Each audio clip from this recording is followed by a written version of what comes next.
What's up, Maywood? So good to see you, beloved. TikTok family, what's going on? Mindset Masters family's in the building. Good morning, good morning, good morning, good morning. What's up, Nicole? Good morning. Let's go. Time to shake up the world. It is time. So what's going on? So good to see you all. So good to see you all. Awesome. I'm glad you enjoyed it. I'm glad you enjoyed it, Sadat. I'm glad you enjoyed it. What's up, Paulina? So good to see you. D's in the building. Let's go, D. It's time to shake up the world. That's why we're here. Yeti Berry's in the building. Let's go, Yeti Berry. It's time to shake up the world. Period. Time to put the world on skates. It's what we do with Mindset Masters. We put the world on skates. If you are allergic to the truth, you are in the wrong chat. Neil, what's going on, Neil? So good to see you. So good to see you, family. Sefe, my brother, do me a favor real quick. Divine, what's up, family? So good to see you. I thoroughly enjoyed that video yesterday, Divine. Let's make sure that we get Divine's video out to the world. The world needs to see that. Yeah, that's what we do, D. We put the world on skates. Period. Yeah, you murdered that, Divine. Do me a favor, you guys. Do me a favor, share the live to your stories if you haven't already done so.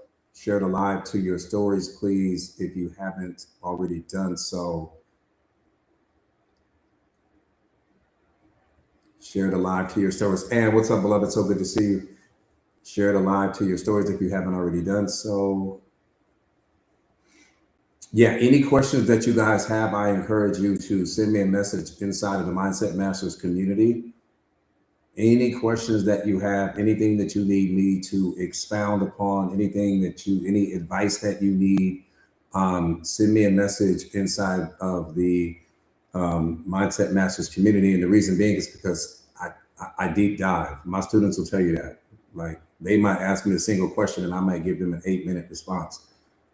Over communication is something that you learn when you become a master of self. People will never punish you for over communicating, but they will punish you for under delivering on the message. And so I always over deliver, right? I'm gonna give it to you in 3 or 4 different ways because I don't know which way may be in alignment with, your temperament, your mindset, your level of consciousness. So I always approach things in a multitude of different ways. So that way I can make sure. Jatanya, so good to see you. So that I got you. Just send me a message inside of the Mindset Masters community, and I got you. No worries, love. No worries. Jatanya, good morning, beloved. So good to see you.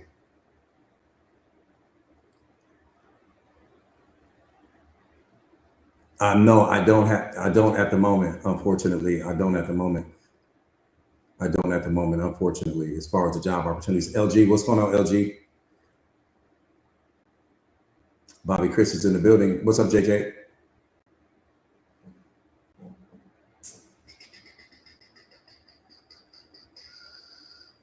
Isabella, what's going on?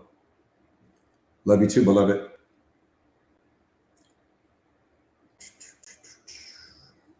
Let's get that clock rolling. The Pretty Hustler, I see you. I see you, beloved. Good morning to you. Good morning to you. Peace and blessings to you.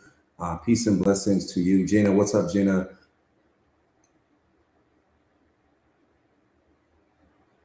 Just send me a message inside of the Mindset Masters community. Send me a message inside of our private community. I'm telling you guys, if you're not a part of our Mindset Masters community, you are disrespecting yourself right now. I'm just going to be honest with you. I was going to sugarcoat the way I was going to say that, but I just can't. You disrespecting yourself. Because I don't know a community on the face of this earth like it. And I know damn near every coach in the game.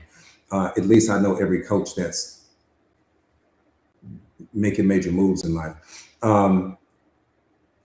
What's up, Nitro? So good to see you. What's up, Kev? What's up, Monica? So good to see you, beloved.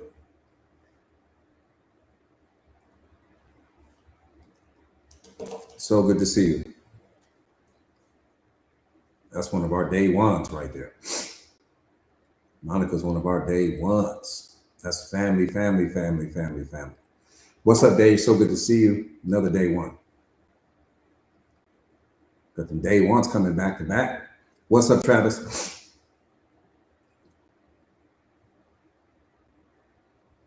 God made me the way I am. Your question is, how did I get rich? God,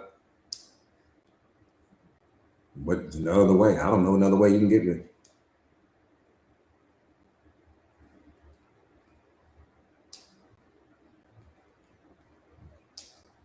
Yeah, but just him. I'm just gonna be honest with you. It's the problem with becoming financially free. I'll call it that. I don't say rich anymore, but the problem with becoming financially free is people don't want to become rich in their mind first. We want to be rich in the external world, but mentally we're poor, right? We want to be rich in the external world, but emotionally we're poor. We want to be rich in the external world, but spiritually we're poor, and that just doesn't line up. And so you want the external trappings of success, but your mindset is poor. So how you going? I don't understand how you going to create. How do you create wealth in the outside world if you haven't created it in your mind first? Wealth comes from your state of being. Wealth comes from your mindset. Wealth comes from the accumulation of everything that you've acquired with respect to information.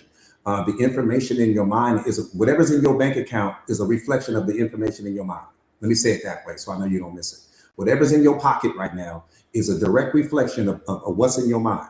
If you got $1,000 in your pocket right now, it's because you got $1,000 information in your mind. If you got $1 million in your bank account right now, it's because you got $1 million information in your mind. Your external world will only match your internal world. You got to wake up and understand that. So you can want the Ferrari, but if you don't have the Ferrari mindset, you'll never have it. You can want the Rolls Royce, but if you don't have the Rolls mindset, you'll never have it. You can want the mansion and the Louis Vuitton and the Gucci, but if your mindset is Oshkosh B'gosh and Old Navy, you never gonna have that. You got people walking around, you got an Old Navy mindset, but you want a Louis Vuitton lifestyle. It's not gonna work.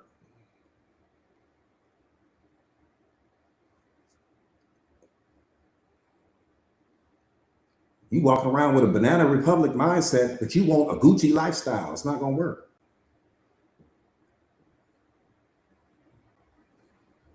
What's up, Lisette? So good to see you, beloved.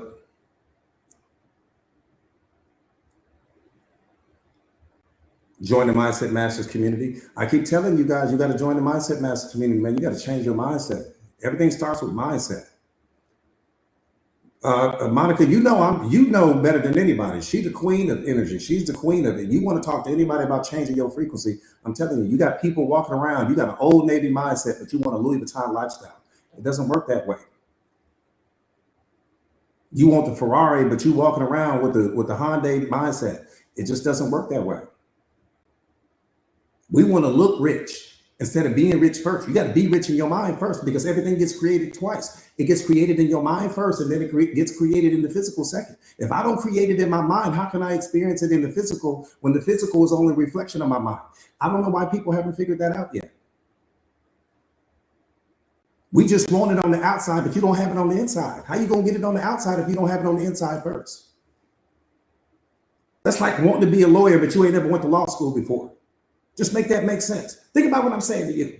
You want to be the lawyer, but you don't want to go to law school. No, coach, just let me walk in the courtroom, start speaking, and let me go and represent people. Let me go in here and talk to the judge, but you don't have the mindset for it. You got to go to law school first and deposit the information, and then you become the attorney. The attorney is the byproduct of the information. That's like becoming a millionaire. The $1 million is the byproduct of the information. You don't get the $1 million, then go get the information. It doesn't work that way. The same way that you don't walk in that courtroom and become the lawyer first and then go to law school second. Come on. The lawyer is the byproduct of the information. The judge is the byproduct of the information. The millionaire is the byproduct of the information. Those people acquire the information first. The result was easy. But if I don't get the information, how do I ever become the millionaire? How do I become the lawyer? How do I become the content creator? How do I become the motivational speaker? How do I become the entrepreneur if I don't go get the information first? You don't understand how the universe works. You know how foolish I would look walking into a courtroom right now trying to represent somebody as some attorney because I've been watching some videos on TV or on YouTube somewhere. And now I think I'm that. But that's how people are walking around. You talk, Coach, how do I become rich? You're not rich in your mind. So if you poor in your mind, you're gonna be poor in reality. You rich in your mind, you're gonna be rich in reality. It's all, that's how it works.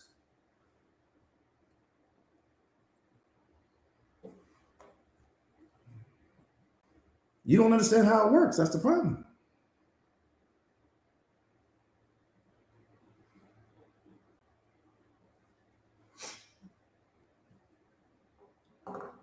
What's up, nephew? So good to see you, family.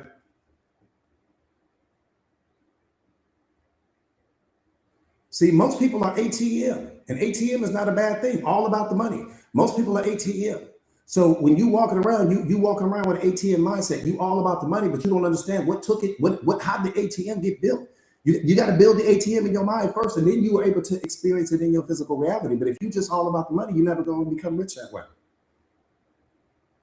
You got to start acquiring the information that produces the type of money that you want. You have to start acquiring the type of information that produces the lifestyle you want. That's how I built my lifestyle. I built my lifestyle by acquiring the type of information because, see, this is what you don't understand. Every thought that you have has a monetary equivalent to it. Every thought. When you are in a creative mindset, when you are in a business frame of mind, every single thought that you have has a monetary equivalent to it. What does that mean? It's worth a certain amount of money.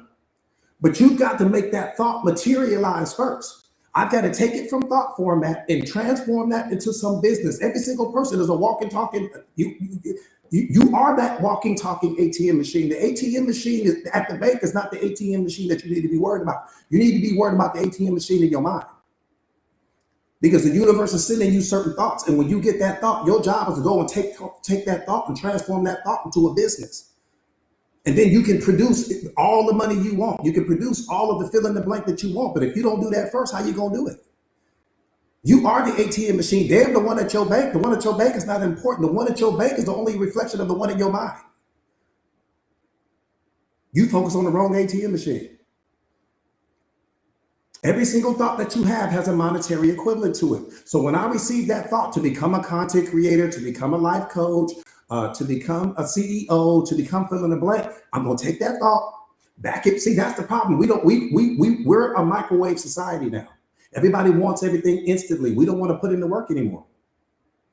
We want everything quick. We want it fast. We want it now. So you don't want to take the time to build that thought out the same way. It's like the farmer. The coldest person walking on the face of this earth is the farmer, in my opinion. I'm gonna just be honest with you. The farmer is the coldest person on the face of this earth to me. May not be to you, but they are to me. Because that farmer is the only one that will take something, plant it, and watch it grow. And then you're going to turn around and you're going to go buy what that farmer is growing. Why? Because you didn't have the patience to do it yourself. Everything that farmer is doing, you could have done yourself. But that's a perfect metaphor for life. The farmer is the only one with patience. Because the farmer understands, if I want peaches today, planting the seed won't get me peaches right now. But if I plant that seed, and if I'm patient, and if I water that seed, 6 months from now, a year from now, I'll eat peaches for life. And that's how your mindset has to work. Your mind is the soil. And every thought you have is the seed, like the farmer, that you plant in that soil, and then it will materialize and be whatever you need it to be, but you don't have the patience. You don't have the patience of the farmer. So that's why you're not rich, because you want to go to the supermarket and just buy it. You don't want to take the time to grow it. The farmer takes the time to grow it, and then everybody is waiting in line for what the farmer has, because the farmer is the coldest person walking. The farmer like, y'all rush too much. You in a hurry to get nowhere. All this rushing you doing, all this stressing yourself out, you in a hurry to get nowhere. You ain't going nowhere. All that time and energy you wasted watching other people live their life, you could have been taking that time to build your life.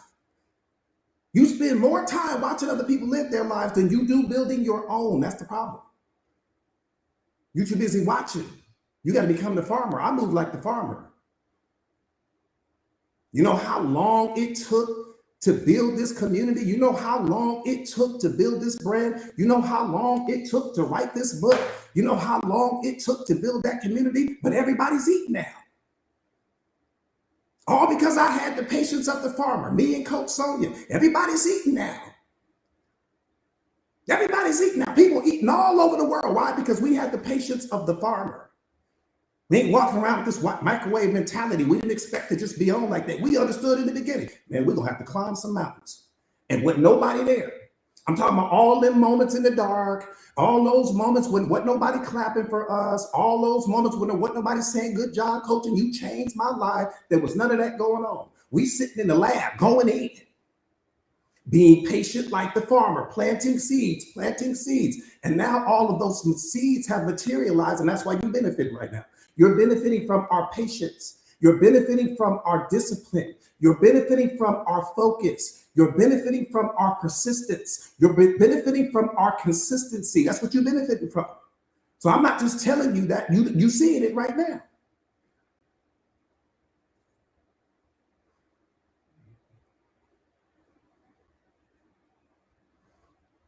Yeah, now everybody eating peaches now. But we didn't have peaches when we started. When we started this journey, there wasn't no peaches to eat. We had a handful of seeds. That was it. But we had burning desire. We had passion. We had focus. We had discipline on our side. We knew that it wasn't going to come easy. We knew that it wasn't going to come overnight. We knew that. We didn't have some attachment to some outcome. Oh, what day is it going to happen? And when are people going to start coming? We didn't care about none of that. We already knew we was going to change the world. I knew the world was going to change the day we showed up.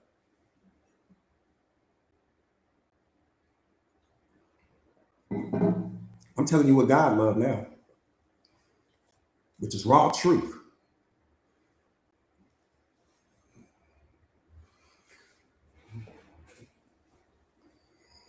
That's how you build your life. That's how you become powerful, man. You got to start moving like the farmer. I'm telling you now, farmer, coldest MFO on the planet. You can't touch that farmer because he going to grow his. He ain't waiting on you. And the same little old tiny seeds that farmer is planting that's going to produce that whole harvest is available around the corner from you right now, but you won't do it. In the same way you won't do it like the farmer, it's the same way you won't do it in your life. You won't take that thought and allow that thought to materialize because you want everything now. That's why you won't have it. You're going to be wanting. All that time you spent wanting, you could have been planting. You could have been building. You could have been growing. You could have been evolving. You wasted your time just wanting. The same amount of time that you invested wanting is the same amount of time it would have took you to just build the thing. The time was going to pass anyways. That's what people don't understand. You spending the time anyways. I don't want to wait 6 months for that. Well, guess what? 6 months is going to go by whether you want it or not. 6 months is going to pass regardless. Oh, coach, I don't want to wait 6 months to become self-aware. Well, guess what? You're going to go in 6 months from now, you still are not going to be self-aware, and the time didn't pass anyways. Why not take that time and invest it in becoming a master of self? Why not take that time and become the most powerful version of you? You're going to spend the time anyways. The time going to get spent regardless. Whether you spend the time saying no or you spend the time saying yes, you're still spending it. And that's what's mind-blowing to me about people. I don't want to wait that long, but you're going to end up waiting that long anyways. You're going to wait that long anyways. The time going to pass anyway, whether you want to do it or not. Think about what I'm saying. I'm speaking common sense to you. This ain't even self-awareness. This is common sense. Coach, I don't want to wait that long. A year is too long. Okay, but a year is going to pass anyway, and you're going to still be the same person you are right now. Whether you wanted to participate in it or not, that's what God is trying to teach you. You're sitting there wasting your time. The time is being spent regardless. You either building the life that you want or you're building more of the life that you don't want, but the time is being spent regardless. Which one we doing? You either building the life that you want or you're building more of what you already don't want. Which one we doing? Because you're spending the time regardless. Whether you feel like you're participating in it or not, the time is being spent regardless. You might as well benefit from it. If the time's going to pass anyway, you might as well benefit from it.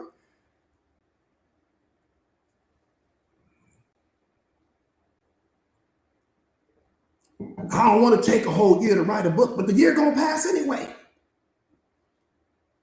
Whether you going to go past anyways. The difference is that what are you going to be at the end of that year? You're going to spend that year regardless. What are you going to be at the end of the year is what's important. You're going to be the person with a book, and you're going to be the person that still talking about you don't want to wait a year, even though the year's already passed by. And you're the only one that's too blind to see it. Just make it make sense. Just the way we think, man, it hurts us more than anything else. I'm telling you that. The way we think hurts us more than anything else. We don't realize that the same year that we say we don't want to wait for, we're going to end up spending anyways. It's going to pass by anyway. It's going to pass by anyway. Think about what I'm saying to you. It's going to pass by anyway. No, Cole, I don't want to wait a year to write a book. Okay, but you're going to spend the year anyway, beloved. The year going to go by anyway. And guess what you're going to be doing? BSing, watching other people live their lives, but complaining about what you don't have, complaining about, and all of that time you could have been building and doing that thing and would have transformed your whole life. And at the end of the year, you're the farmer. It's just mind blowing to me how we work. I'm not asking you to change your life. I'm just asking you to think about it. I'm not asking you to change nothing. I'm not here to try to get you to change your life. I'm just asking you to think. My job is to challenge you to think. That's why you need me. I'm going to make you think. And if I can make you think, I did my job. I did my job. Rock, what's up, beloved? So good to see you. I appreciate the gifts, you guys. I appreciate the gifts. Do me a favor real quick before we get started, because none of that is about why I'm here.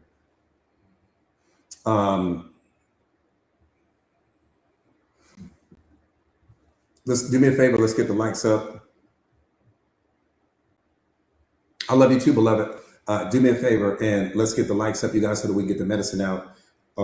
Let's do me a favor. Share the live to your stories. If you haven't already done so, share the live to your stories so that we can get busy. If you haven't already done so, share the live to your stories. Type me in the comments real quick. If this is your first time on a live in this community with me, type me. If this is your very first time on a live with me. What's up, Tanya? Okay. Few me's. Alexa, what's up? Okay. Few me's. Real quick, my name is Jordan Williams. I am a certified life coach. I specialize in self-mastery, self-awareness, emotional intelligence, relationship mastery, consciousness. I specialize in helping my students and clients all over the world to become the greatest, strongest, and most powerful versions of themselves. I am also the best-selling author of this book, The Secret of Awareness: How Powerful Are You Ready to Be? This book has changed lives all over the world. Literally, the book is bigger than me. The book is divinely inspired. The only thing you have to do is read it. When you read it, you will know. I've been coaching for 2 decades now. I've coached some of the most powerful people walking on the face of this earth. I've been people's secret weapon for years now. And I'm talking about top celebrities, top athletes, people that you've gone to see their movies, people that you've watched them in NBA finals and playoffs, people that you've watched in Super Bowls. If you've ever watched the UFC, probably at least 5 or 6 of my fighters have been in those cages that come and see me before that fight takes off, just to get their mindset right. What do? I transform people into killers. That's what I do. That's what God created me to do. That's when I'm the best in the world, that I will transform you into something so lethal they won't be able to touch you. That's what I do. Especially when I know I will transform you into something so lethal they won't be able to touch you.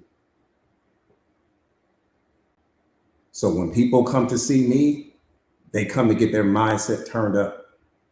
And then they're going to go in the cage and light it up. They're going to step on that court and light it up. They're going to step in that arena and light it up. They're going to step in that courtroom and light it up.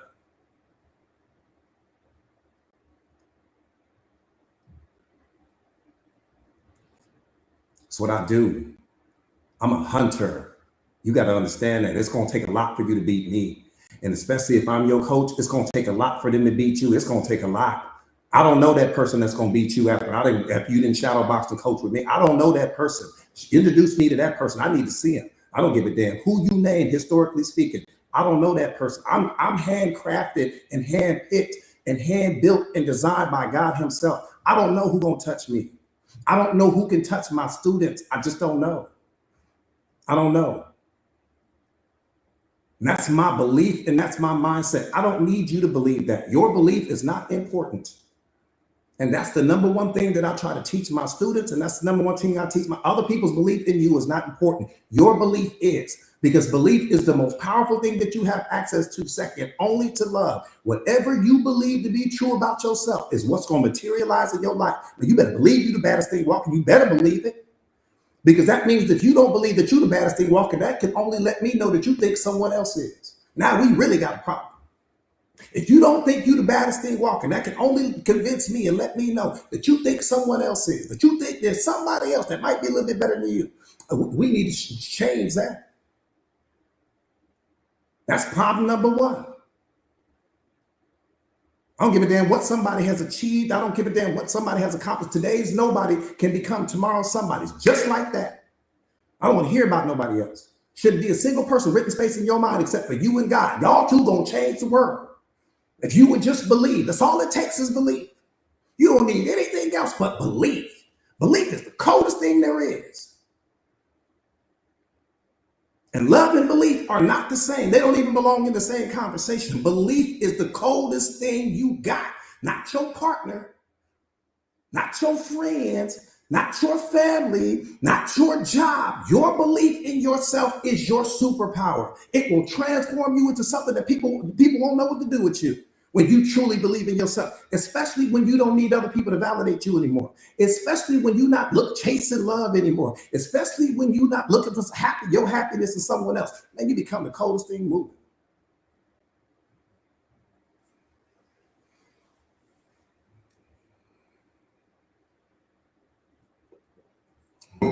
Everything I need, I get it from God. And if I can't get it from him, can't nobody give it to me.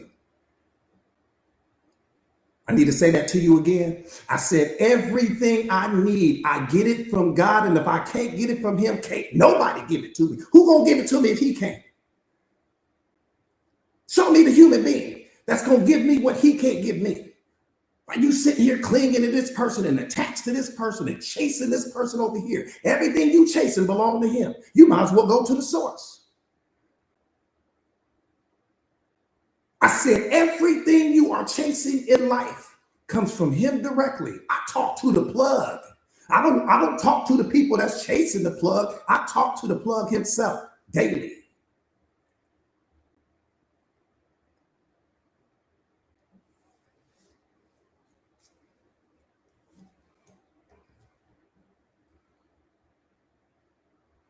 You are belief personified, period. That's why he gave it to you. He gave you belief because belief is the only thing. So you got to understand this. Every single person in life was given their own ladder. Everyone was. Your kids have their own ladder. You have your own ladder. Your significant other has their own ladder. Your family and friends. Everyone has their own ladder in life. And the only thing that can propel you up your ladder is your belief in yourself. The more you believe in yourself, the higher you go on that ladder. When you're not believing in yourself, you stay stuck on the ladder. Belief is love can't get you up the ladder. Faith can't get you up the ladder. Happiness can't get you up the ladder. The only thing that can get you up that ladder is belief. And your job is to figure out, well, what's at the top of the ladder? But how you gonna figure out what's at the top of your ladder if you over here trying to help this person climb theirs? That's what we end up doing. We start meeting people and you get so locked in on helping somebody else climb their ladder that you stop climbing your own because you can't climb your ladder and someone else's at the same time. Climb your ladder, man. It's what you were born and created to do. And then when you get to the top of your ladder, you can show and help other people to get to the top of theirs at that time. You got to get to the top of yours first. If you haven't discovered what's at the top of your ladder, you don't have any business helping somebody else. I'm at the top of my ladder. That's how I know how many people is up there because I'm looking down at it. All of the people that you think are at the top of their ladder are not. They're still climbing just like you. I done made it so high up my ladder, God didn't let me come back down and help other people get to the top of theirs. That's what my purpose is, to help you find yours.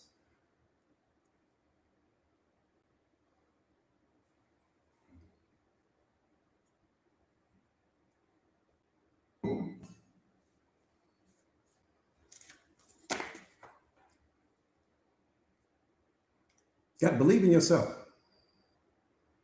If you're not believing in you, what are you believing in?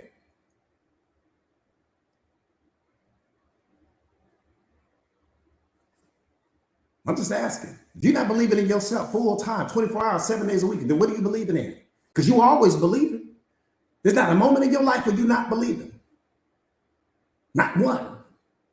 You either believing in what you can do or you believing in what you can't do. You either believing in what's there or you believing in what's missing, which is creating all your suffering. You always believing. You are never not believing. But somehow, some way, we managed to run out of belief for ourselves, but the belief is coming from us. Make that make sense. Belief comes from us. Even when you doubt, you are believing. You are believing in what you can't do. You are believing in what you can't achieve. You are believing in what won't materialize in your life. You are always believing. Even that anxiety is belief turned on its axis. You're thinking that some outcome won't be favorable to you, and that's what's hurting you. And your anxiety is belief turned on its axis. All your worry, all your stress is belief being mismanaged.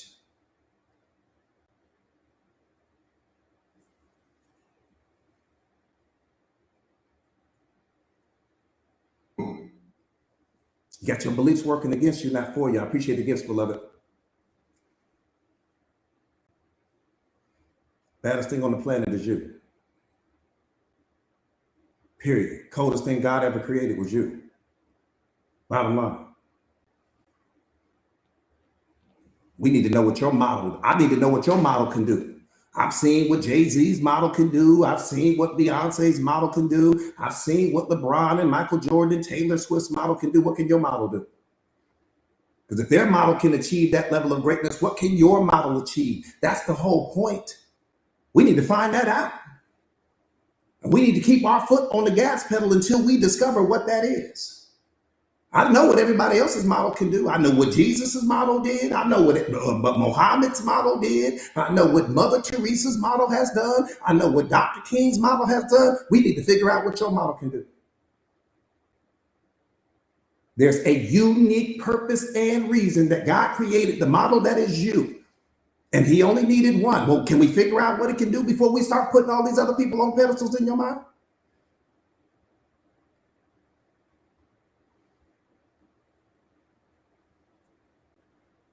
I'm just asking. I don't think I'm asking for a lot.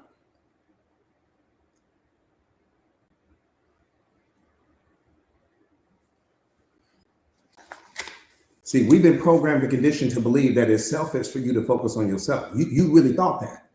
Historically speaking, you may have grew up in a family where you were programmed and conditioned to believe that, anytime you focus too much on yourself, people, oh, you being so selfish. All you do is thinking about you. Damn right. I came into this world with anybody. I came into this world by myself. All that's programming and conditioning. So you walk around thinking that if you focusing on yourself and you just investing in yourself and you showing up in yourself and you believing in yourself, that you're being selfish. That's all the program you run. That's why we don't do it. That's why we walk around people pleasing all day. That's why we walk around putting other people on pedestals and all of that, because that's coming from your programming and conditioning. Let me say something to you, just in case you may have forgotten. We don't always need to be told, but oftentimes we need to be reminded. Let me say this to you. God created you for him. We're going to stop all these illusions right now. God created you for him specifically, not for your friends, not for your family, not for your significant other. When he created you, he wasn't thinking about a single person outside of you. He wasn't like, oh, I'm gonna create her and she gonna be perfect for him. And I'm gonna create her and she gonna be so good for them over here. And I'm gonna create her and she gonna be so. No, it was none of that. He created you for him. People get to have access to you. People get to benefit from your presence. People get to benefit from the gifts that you bring to this world. Period, point blank. They don't get to possess you. They don't get to disrespect you. They don't get to own you. They don't get to control you. People get to benefit from you. The same way when you go to the ocean, you get to benefit from it. You don't get to control it. You don't get to own it. The same way when you go out in nature, you get to benefit from it. You don't get to control it. You don't get to own it. You get to experience it. God created you to be the coldest experience walking. An experience so powerful that it can transform anybody that it sees. That's what he created you for. See, because that ocean is stationary. It can't go anywhere. So if you don't make it to the ocean, it can't hit you like that. Nature is stationary. It can't go anywhere. So if you don't go out in nature, you can't be inspired by it. You are the culmination and the combination of everything in this universe walking. God said, I'm going to make this experience one that can move and go anywhere in the world. That ocean is limited. Nature is limited. That lion is limited. That bear is limited. All those things are limited. You're the only thing that has no limitations on you other than the ones you keep placing on yourself.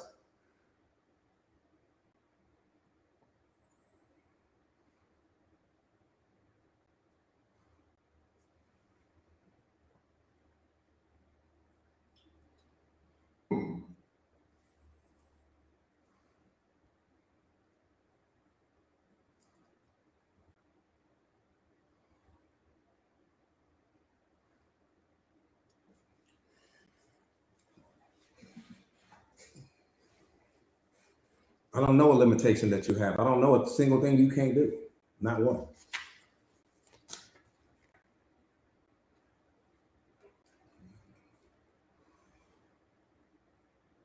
All right, let's get busy, get busy. I haven't even started the live yet. That's a damn shame. I haven't even started the live yet.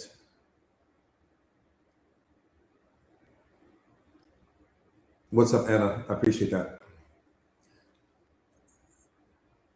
Kev, Ladetta, come on, Queen. I ain't even, man, we 33 minutes into this thing. I ain't even started yet. I'm so off track right now. I'm all the way out to damn Beirut, the Bermuda Triangle right now. All right, let's get busy. Let me get locked in. Let me get sniper level focus real quick. That's spirit. All that spirit. When spirit take up spirit, like Coach have a seat. Just please get out the way. Let me speak for a little bit. You can coach later.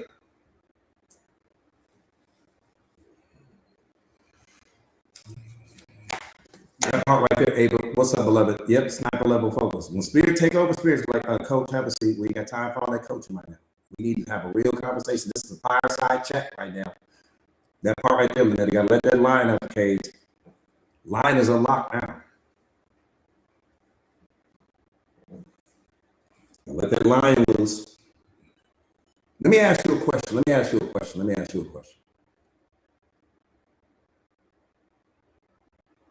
How can we raise emotionally intelligent children if we're an army of wounded adults?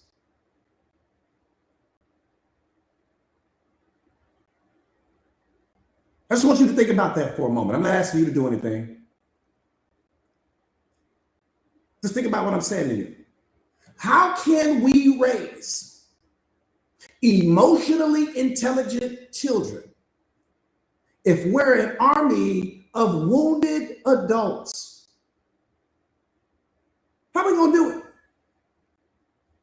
Everyone's always talking about this, oh, children are the future thing. And that's the truth. But how can they become the future if the parents and the different people that have access to them the same way with you are wounded themselves, don't know who they are, haven't discovered who they are? What do you think that kid is going to end up being? just like what you ended up being. You no different than the kid. So if you got all this pain in you, and you got all this suffering in you, and you got all this programming and conditioning in you still trying to overcome your childhood traumas and the story that you living out of. If you've got all of that in you, we in 2026. What do you think is gonna happen to that kid? The kid that's only 7, 8, 9 years old right now. And these are the people, we are the people that they have access to. People that still are trying to discover who they are at 20 years old, 30 years old, 40 years old, 50. Come on, y'all, you don't see the pattern here? Again, I'm not asking you to change anything. I'm just asking you, do you not see the pattern? How is it going to be different for them if it wasn't any different for you? They've been talking that children are the future story since I was a little kid. How can I become powerful if the people I'm around are wounded? Got all this internal bleeding going on. How can I become powerful? How can I know who I am if I'm being raised by people that don't know who they are? This is just spiritual common sense here. So that's why I tell you guys, you change the world by changing yourself first. It's the only way to change the world.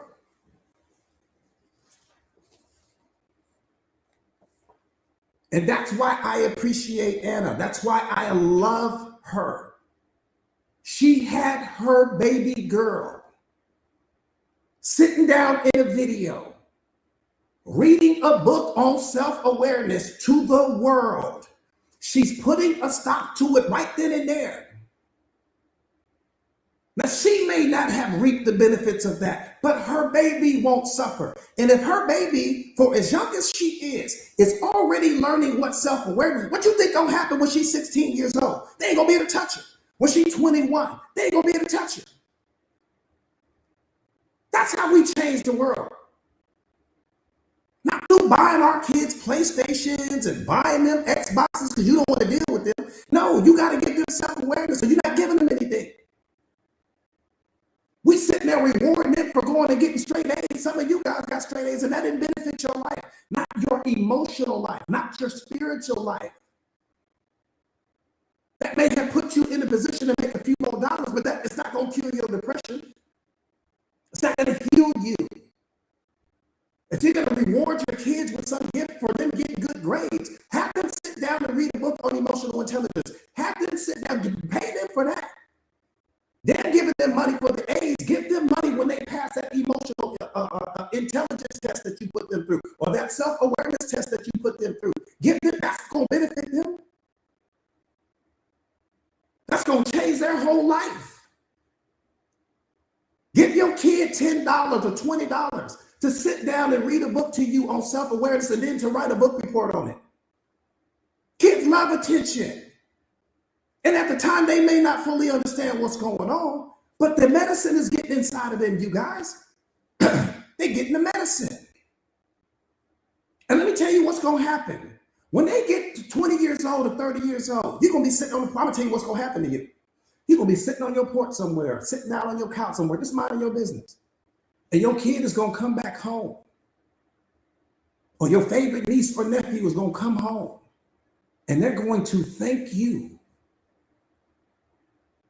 for sitting down with them and giving them that book. They ain't gonna remember that Xbox that you bought them, I promise you. They're not gonna remember that PlayStation that you got for them, I promise you. But you taking the time to sit down and let them read a book on self-awareness to you, and you just sit there and let them read it, and you help them to understand it in their language. That's going to change their forever. Not that PlayStation that you just spent $400 or $500 on, not that Xbox that you purchased, not all of the video games that you purchased so that you can let them go in the room and just be sitting there out of your hair for a little while. That's not going to change their life. When I was a kid, the number one thing that I wanted to do is I wanted the approval of my parents. So I would have done anything. Had they given me a book, I would have been happy to read it. So happy to read it, especially if they were sitting there watching me do it.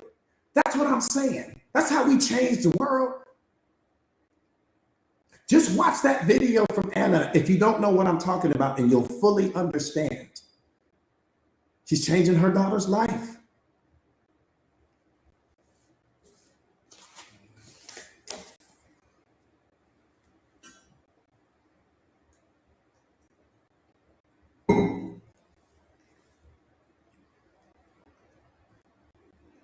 Seeker of truth, I love that.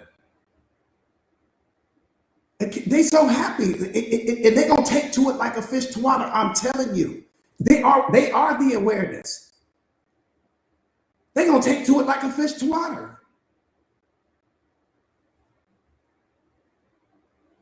They're gonna be walking around little masters of it. They're gonna be emotionally intelligent, self-aware at 14 years old, 15 years old, 18 years old, fully knowing who they are. No suffering, no depression, no unhappiness, no wanting to hurt themselves, and all of these other things like that. They're going to understand what everything is.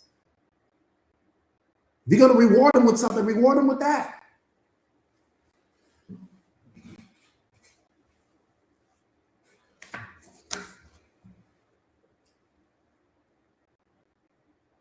I love that, D. I love that, D. I love that, D. So again, how can we raise emotionally intelligent kids if we're an army full of wounded adults? That should hit you in your spirit right now, because the change has to start with you. If it doesn't start with you, where's it starting? You are the change that your household needs. Change is not going out, going on out in the world. The change is what's happening in you. When you change, everything changes. But if you don't change, nothing changes. Xbox is not going to change your kid's life. PlayStation will not change your kid's life. I don't give a damn how many games you buy.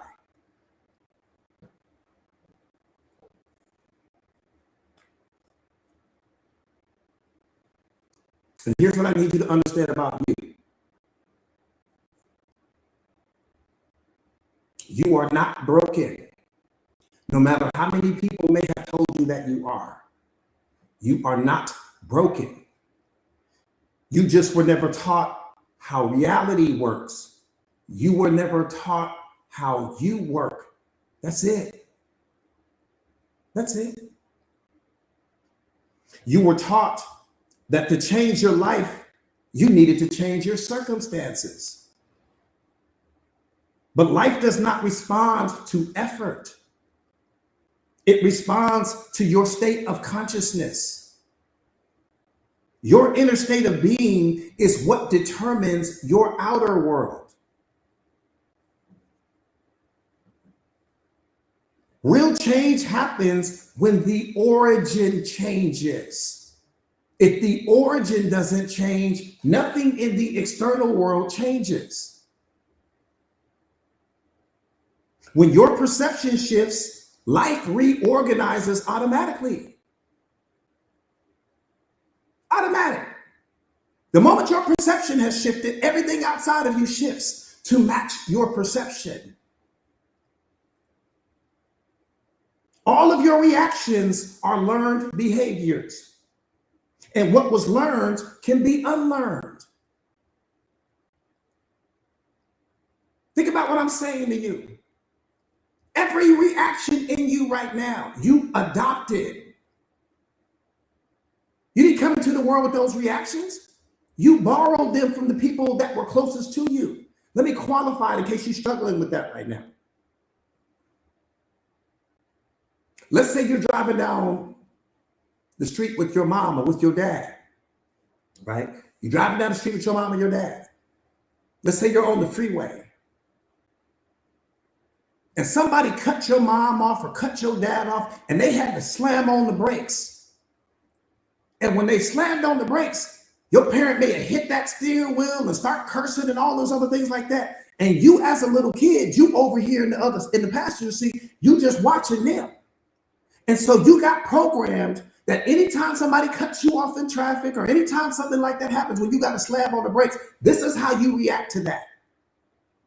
There was another time when you may have been walking in the supermarket with your mom or with your dad or your grandmother, whatever the case may be. Just a beautiful, normal day. You a kid, you're not thinking about anything. But let's just say the grocery store was packed. And the moment you walked in that grocery store, your parent might have been like, oh my God, these lines are everywhere. This is going to be, I don't want to deal with all of this and all of that. You learned that long lines in congested environments meant that this is how you react. This is how you respond to that. Let's just say you went to the DMV with your parent. You walk in now, you don't even know what the DMV is. You walk in and you're like, oh my God, I got to wait in this line all day and this going to be so. So you learned all of these behaviors in you, all of the reactions in you, the point not to be missed, are what you picked up and adopted from other people. Because as kids, that's what we do. We watch. That's how we learn. So every reaction in you doesn't actually belong to you. It's something that you borrowed from an adult that you trusted at that time. All of them. Let's say you were in a situation where you were at home. Maybe you were in your room playing with your dolls or playing with your toys, and you heard your parents fighting. So you came out to look. And you saw how angry your mom was, or you saw how angry your dad was, right? And you saw that, so you understood that this is how couples behave. They yell at each other, they scream, they throw things, they break things. These are all reactions that you learn. You didn't come into the world with that. You learned it.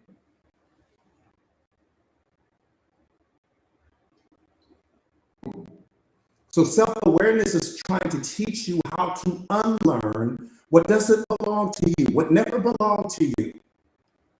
You've been carrying other people's reactions. You think it's you now because you've been living with it for so long. You think it's coming from you. It's not coming from you.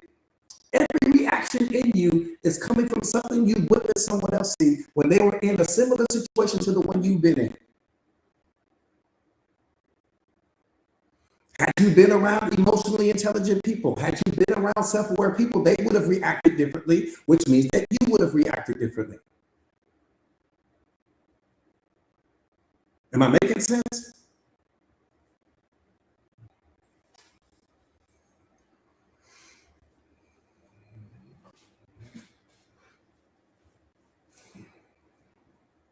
And again, we're not blaming anyone because your parents are only seeing, your parents are only going off of what their parents are going off of. Whatever happened with you and your parents, it's the same thing as happened to your parents when they were your age, right? The same thing happened to them with their parents, and then it was really worse for your parents. I'm just be honest with you, because they grew up during a different time period where things were just totally different. But that's why God put you in a position to become self-aware. That's why you have access to what you have access to right now, because you have an opportunity to stop it. You were the thing created to stop all of that. You are a part of the real change that this universe and this world needs. But if you don't change yourself, you're not changing anything.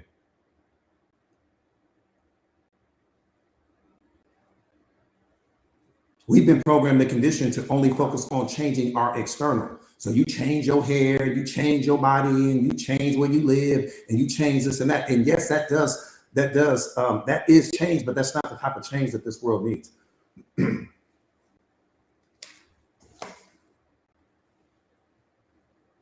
Yeah, then it's excuse me, then it's all epigenetics. We don't understand epigenetics. Self-awareness also helps you to understand epigenetics and to understand that so much of your behavior and your thoughts and your actions and all of those things is coming from things that you downloaded, that was downloaded in your DNA. Things that your parents experienced, their fears, their worries, their traumas, their anxiety, all of those things was downloaded into you. And so that's why you have to be the difference. That's why God is putting you in a position right now to be the difference. Everything stops with you. But if you don't change, then everything just keeps going.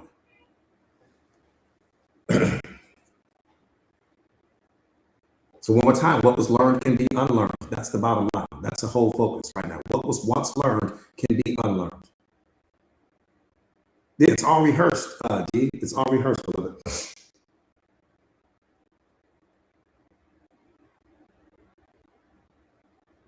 Let me say this to you. I need you to catch this. What is not understood in your life returns as experience. Don't ever forget that. What is not understood in your life returns as experience. and will continue to return as experience in your life. Everything in your life that you don't understand right now is changing you. Everything that should scare you or ignite you, everything in your life right now that you don't understand is changing you in this moment. That toxic relationship is changing you. All of the fears that you let dominate your life is changing you. You not showing up as the most authentic version of yourself is changing you. You tolerating disrespect is changing you. You showing up small in your relationships is changing you. You not speaking your truth is changing you. You saying yes to people even though your heart said no is changing you. Everything that you don't understand is changing you. That's what self-awareness is trying to wake you up to. You got things in your life right now that's changing you. You ain't even aware of it. Changing your whole personality, changing your temperament, changing your perspective, changing the way you show up to the world. I'm speaking universal truth to you right now. This is not a math problem. It shouldn't take you long to figure this out. What you are not aware of is completely changing you right now. And in your mind, you think, oh, I'm just avoiding this, or I don't want to deal with it. No, it's changing you.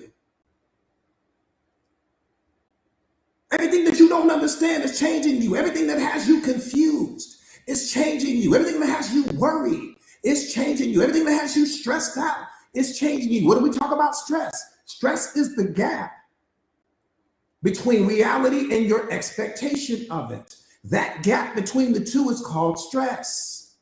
Your worry is belief turned on its axis. That overthinking is under believing. You got to understand how you work. You're not trusting yourself.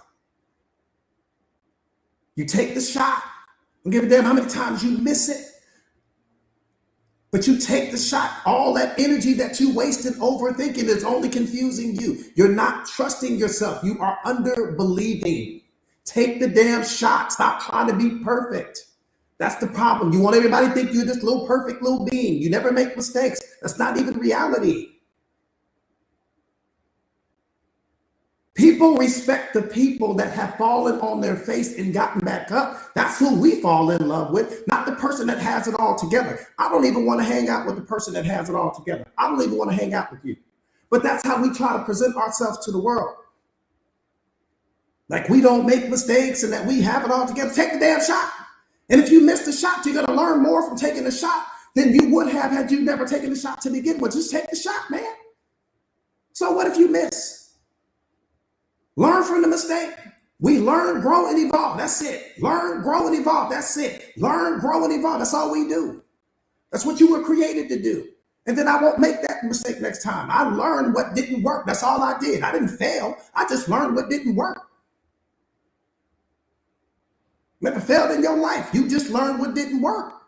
You learned, not failed. Society has programmed to condition you to look at that as a failure. No, you learned what didn't work.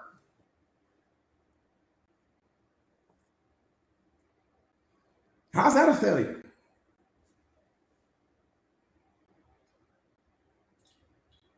I'm just asking you, how's it a failure?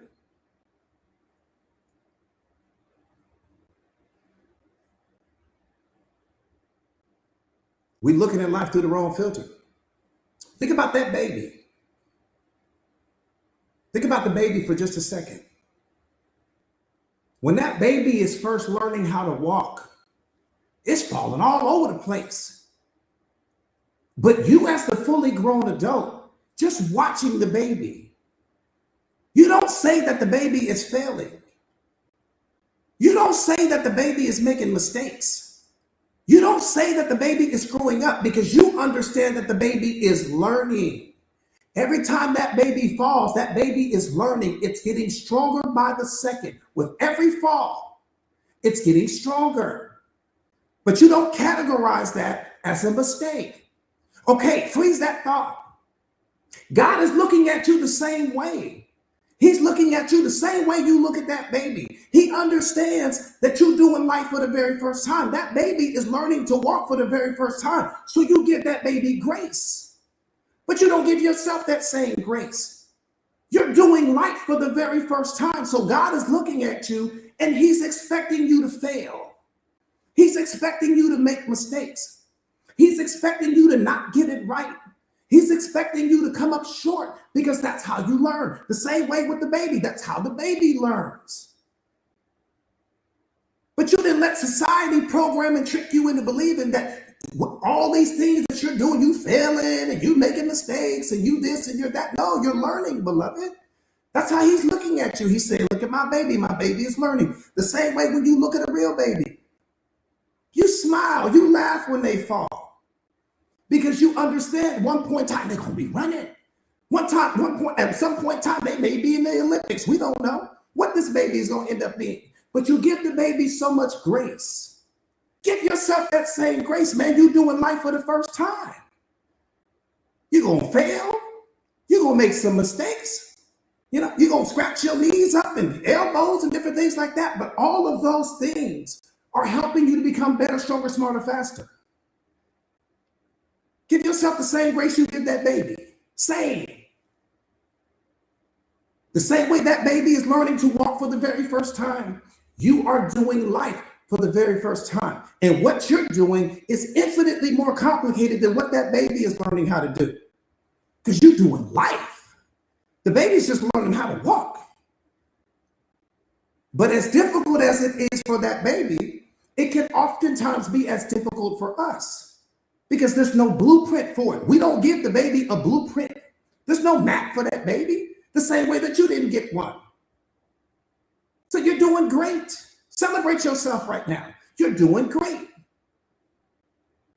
And that's how God is looking at you. You're doing great. The only way that you think you're failing in life is because you're using someone else's ruler to measure your life with. You're comparing your life to someone else's. If you think you're behind, you're comparing your life to someone else's. If you think you're not as smart, you're comparing your life to someone else's.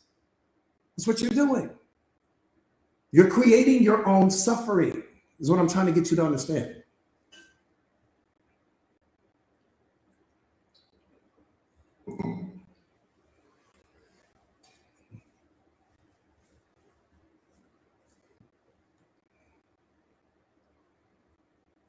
You're doing great.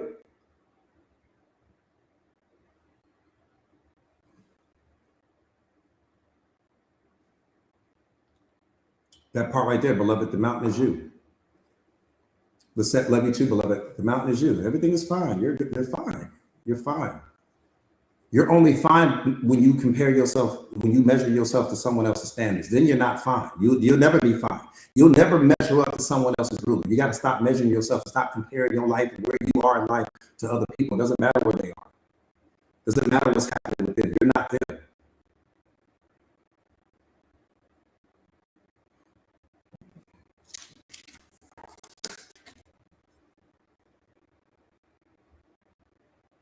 You're a winner in God's eyes. That's the only thing that matters. That's the only thing you should be focused on. You're a winner in his eyes. Focus on that.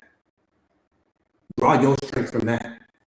The day he show up in your life and tell you you failing and you making mistakes and you constantly getting it wrong, that's when you should be worried. Until that day happens, keep pushing.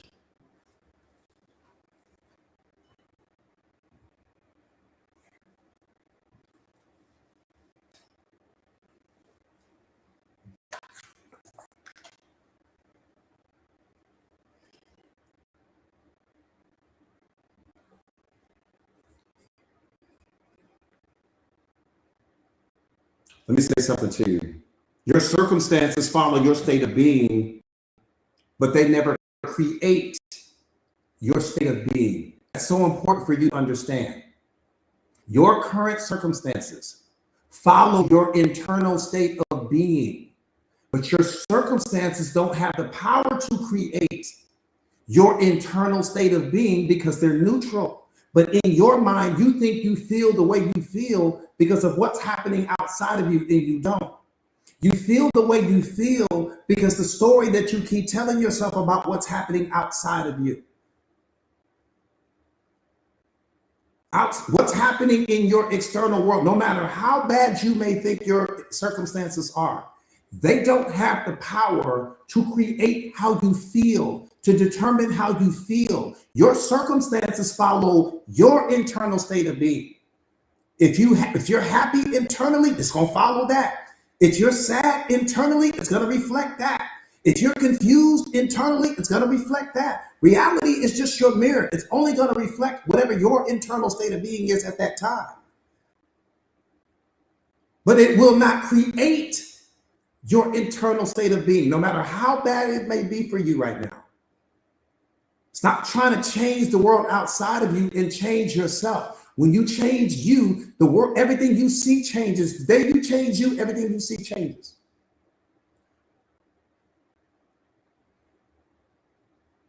Your job is to transcend yesterday's version of you, not to focus on yesterday's version of you, because yesterday's version of you no longer brings value to the moment. We can't extract any more value from yesterday's version of you. And tomorrow's version of you is being created by the choices and decisions you make right now. So you don't need to be focused on that. You need to be right here in the present moment. We can't extract a single fiber of value from yesterday's version of you. Yesterday's version of you did their job. They got you to this moment. Did their job. Yesterday's version of you showed out for you, got you here. Now the focus is that what am I going to build, and what version of myself I need to continue to build on that. That's what this whole thing is about. You continue to build on that. I need to pick up where yesterday's version of me left off. Not sit here and be stressed out and obsessing about what mistakes I made. That doesn't matter. That's like the little baby I just told you about. The fact that the baby fell down 5 minutes ago, you sitting there talking about that doesn't help the baby in this moment.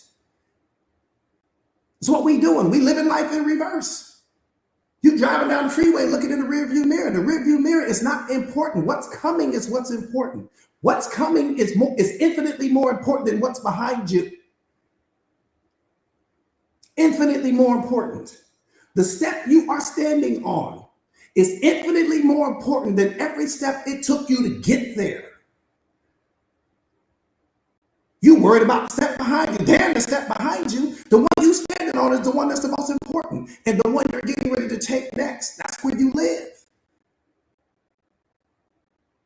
Don't give a damn about the step behind me. I can't do anything about the step behind me anymore. No matter how many mistakes I made, no matter how bad I may have screwed up, no matter how small I may have showed, I can't do anything about that. But that's what we're doing. You're punishing yourself because of a step that's behind you. You're living in the past. Doesn't matter what happened in all of your yesterdays. The only thing that matters is what's happening today. Today is the most important day in the history of your life. I said, in the history of your life, today is the most important day because it's the only one you got. How can any day be more important than this one? This day is the most important day in the history of your life because it's the only one that you have access to right now. Life is happening now, not yesterday, not tomorrow. It's unfolding right now. It's the only thing that matters. For every moment you waste thinking about what happened yesterday, it's 60 seconds of your today ruined. 60 seconds of your today contaminated. If that makes sense to you, then keep moving through life that way.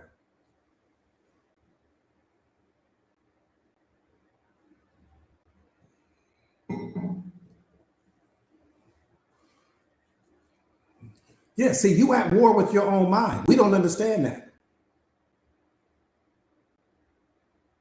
Your mind is at war with your definitions of good or bad right now. I'm talking about your mind. You think them wars that's going on in these other countries is bad. Your mind is at war right now with your definitions of good or bad, because those are the only two filters that you'll use to see the world. You either looking at something as being good or you looking at something as being bad. Every time you look at something as being bad, you punish yourself. Every time you look at something as being good, you give yourself permission to experience happiness. You give yourself permission to experience love. You give yourself permission to experience abundance. But the moment that you look at something that's out of alignment with what you think should have happened, are you punishing yourself? You the judge and jury all at the same time. And then you transform into the inmate and you lock yourself in a mental prison that you can't escape.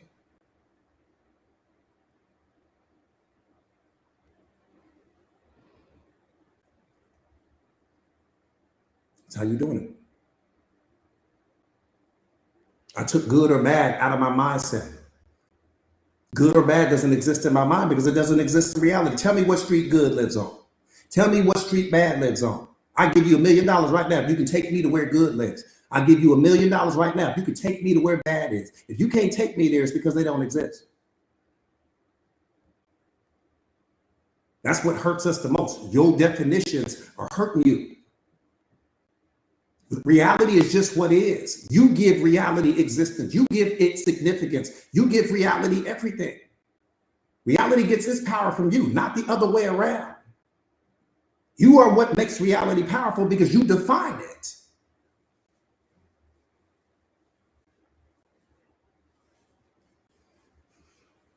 You ain't heard nothing what I just said. You couldn't have heard that. There's no way you heard that.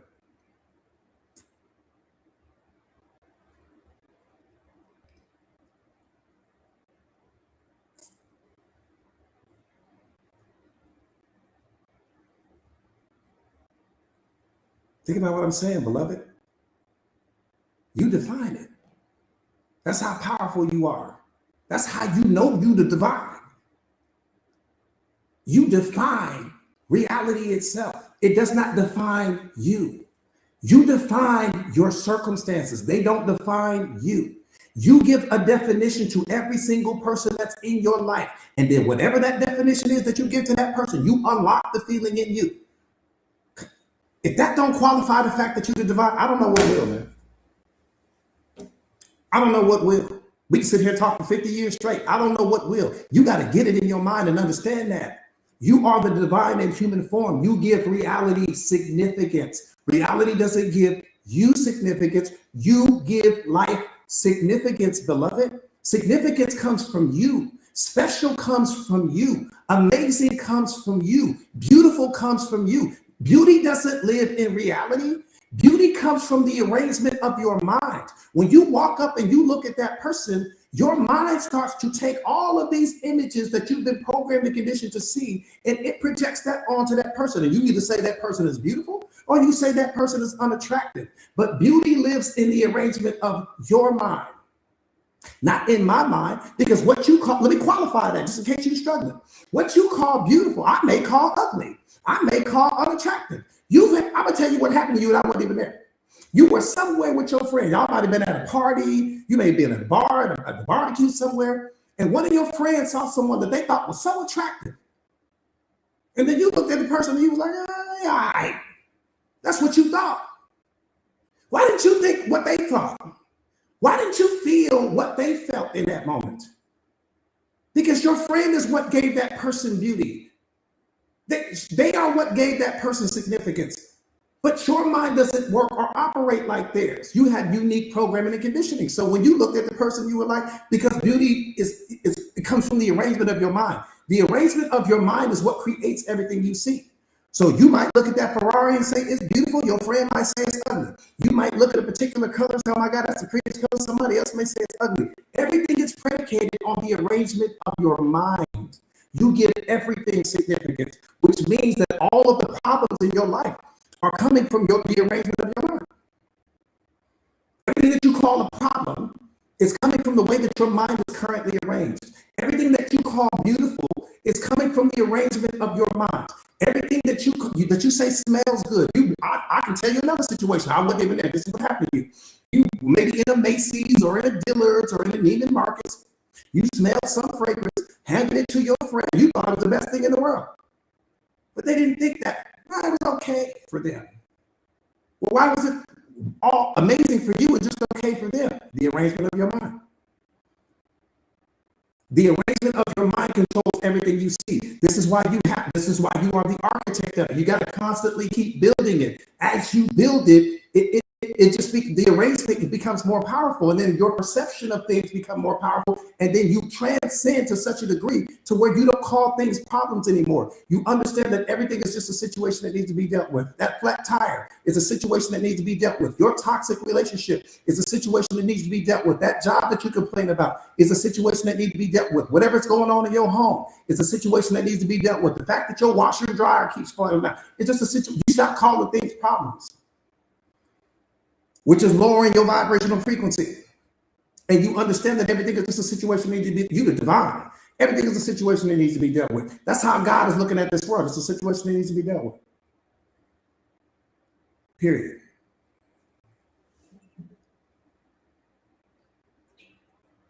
And that's how much energy you give it. Not, oh my God, and all stressed out and all that energy you put into the situation needs to be dealt with.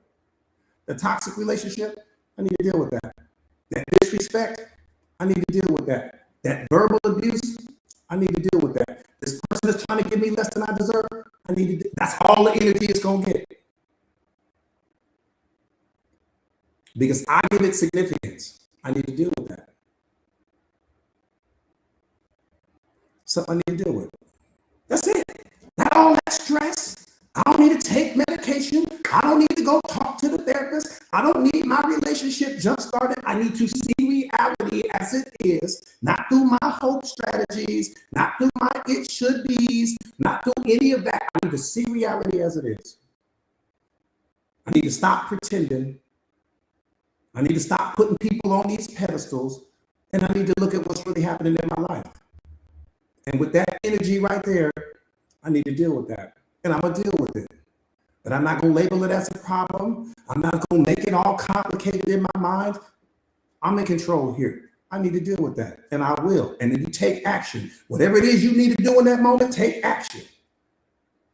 Whatever's going to work with you becoming the most powerful version of yourself, that's the move you need to make. Make your next move your best move. Make your next move your most powerful move. And every decision you make from this moment moving forward has to be in alignment with where you're ultimately going. Because there's only two types of decisions. The decisions that is taking you where you want to go, and then the decisions that's keeping you stuck where you are right now. Make a choice. You making deposits right now, whether you realize it or not. You either making a mental deposit into that version of yourself that you want to be, or you're making a deposit and remaining who you are right now. But every single decision that you entertain is going into one of those two buckets. Which bucket are you feeling? I'm so intentional about my decision. I'm damn near like a scientist when I'm walking through life, because you have to be that intentional. You can't just be making all these random decisions. You feeling one of those buckets. There are two buckets in your life. That bucket that's taking you where you want to go, and that bucket that's keeping you stuck where you are right now. Most people, 9 out of 10 people, are filling the wrong bucket. That's why you feel like you stuck. You fill in the wrong bucket. The only thing that's keeping the people connected to you in your life right now is a single thought. That's it. You're not chained to a single person in your life. Tell me one person you chained to. The only person you are chained to is God. There's nowhere on this planet that you can go and he's not there. Every single other person in your life is optional. Stop letting all these optional people control your life. Stop letting all these optional people project their pain on you. Stop letting all these optional people disrespect you. Them people is optional, man. Everybody in your life right now is optional. Lucky to be there. Lucky to have access to you. I said optional at best. And I'm being kind when I say that.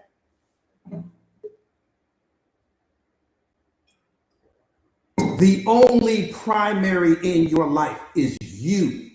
You are the primary. Everything else is optional. Like the tires on your car, optional. I can have these type of tires today. I can go change them and get some different tires tomorrow. Optional.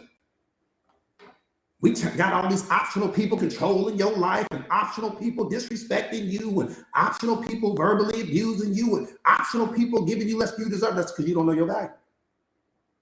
That's the only reason why we do that. When you don't know who you are, when you don't know your value, you let the optional people tell you what to do with your life. I'm going to just let my silence have a conversation with you.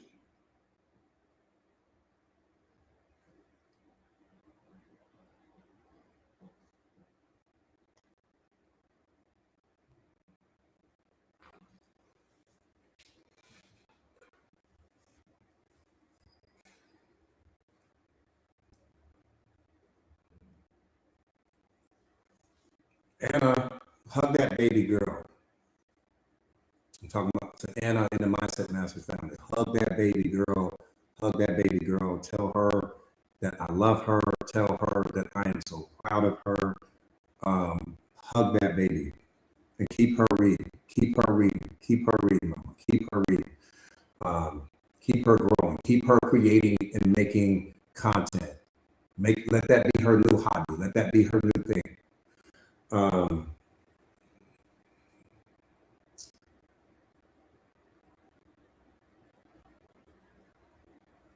Elaine, you said you listening while driving? Awesome. Yeah.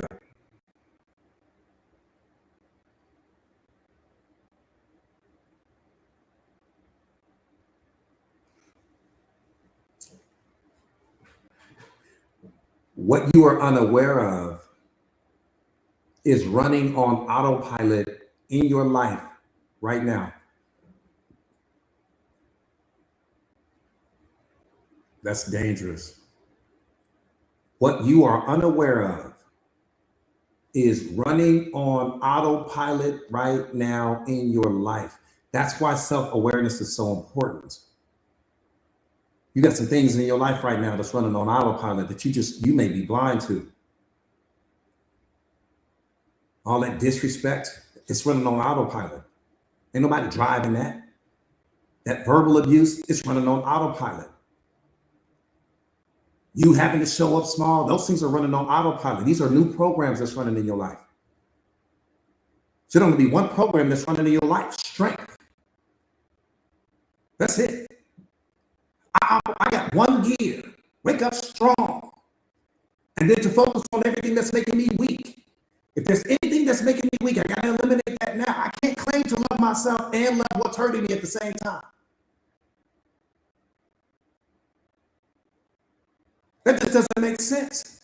How can I claim to love myself and love what's hurting me at the same time?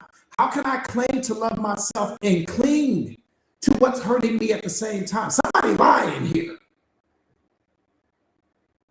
Now, I'm either lying to myself or something is lying here. If I claim to love me and I'm also loving the thing that's hurting me at the same time, I'm attached to the thing that's hurting me at the same time, I'm clinging to the thing that's hurting me at the same time. But what brand of love is that? Somebody living out of an illusion right now. That's what's going on. Do me a favor real quick, you guys, and share the live to your stories if you haven't already done so. That part right there, Jazz, what's up a little bit? Do me a favor, share the live to your stories if you haven't already done so. Let's get the likes up, you guys, so that we can get the medicine out.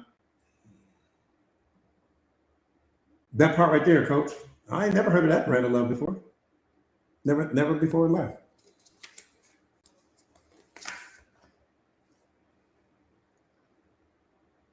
See, you got to get to that mindset.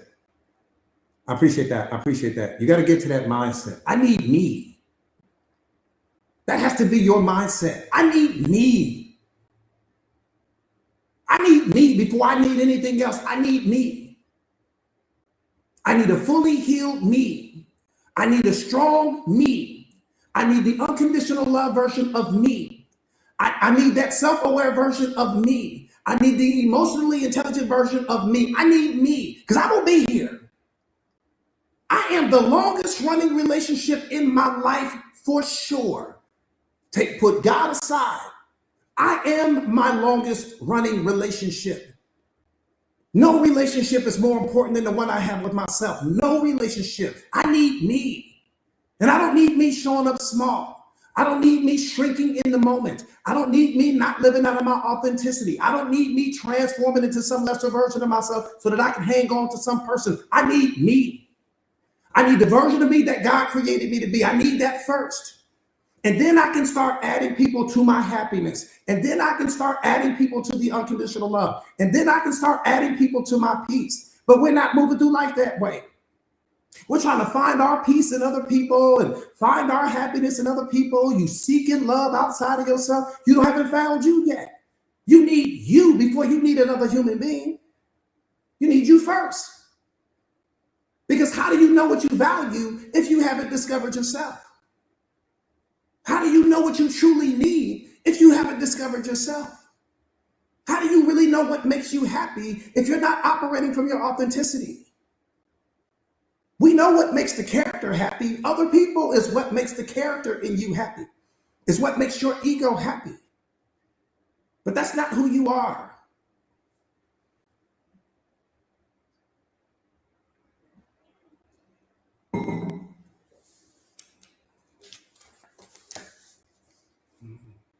Yeah, you got to discover you. That's the greatest discovery in the history of mankind. The greatest discovery in the history of mankind is you.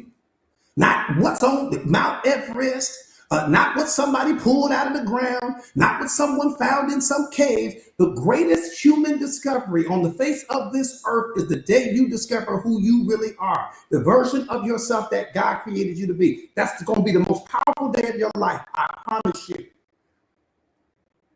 Infinitely more important than anything someone has ever pulled out of the ground or found at the bottom of some ocean.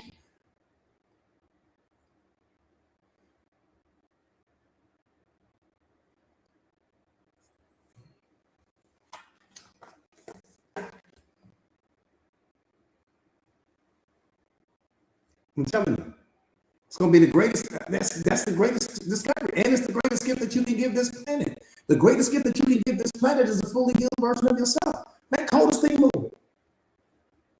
Yeah, amazing that much would be. I could sit down with you, fully healed version of you. We sit here just enjoying each other's faces. We're meeting spirit to spirit. We're meeting essence to essence. No masks. Vulnerability all on the table. Happiness all on the table. Peace and joy all on the table.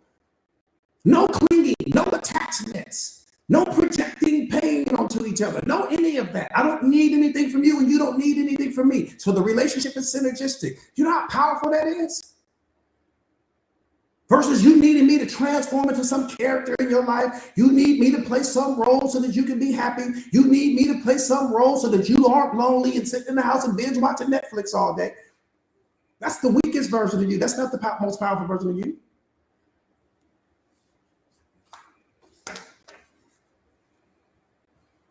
The day that you say you're lonely, you're operating from the lowest vibrational frequency. That's what scares me. When people say, Coach, I'm lonely, I'm bored. You're operating from the low. You don't know who you are.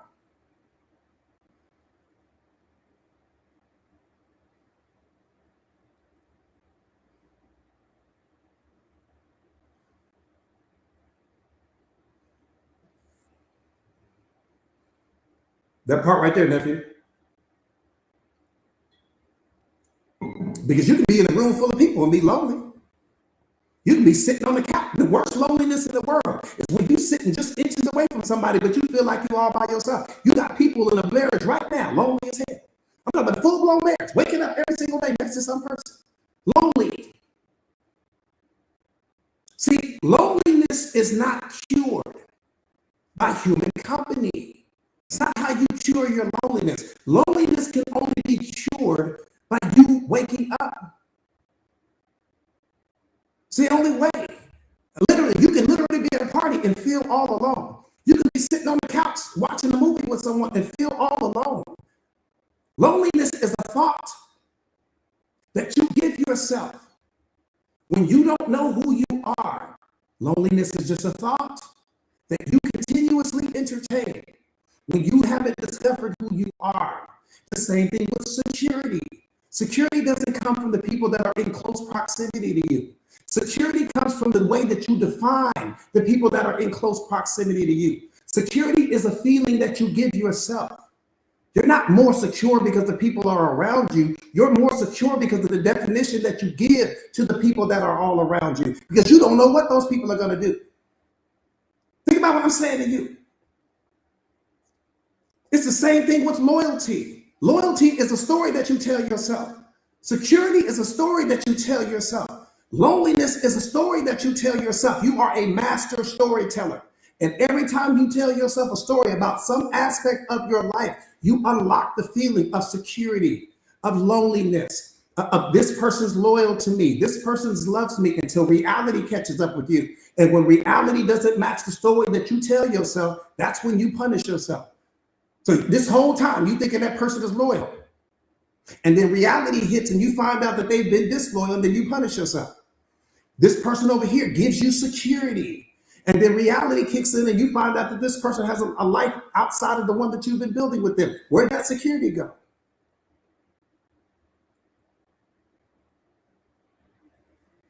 Where'd it go? If security was coming from the outside in, then how did you stop feeling it? Because you stopped defining that person in your life like that. You stopped telling yourself that story. And the moment you stopped telling yourself that story, the security went away. All of your feelings are coming from the story that you keep telling yourself, is what I'm trying to get you to understand. You are the divine in human form. You create stories about reality. Reality doesn't have the power to create stories about you because you give everything significance.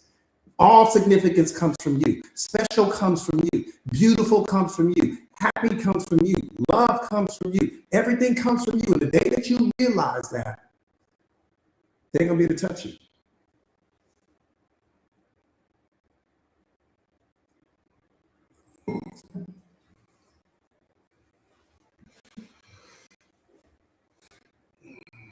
That part right there. You are the experience. That part right there. Everything comes from you. Everything comes from you.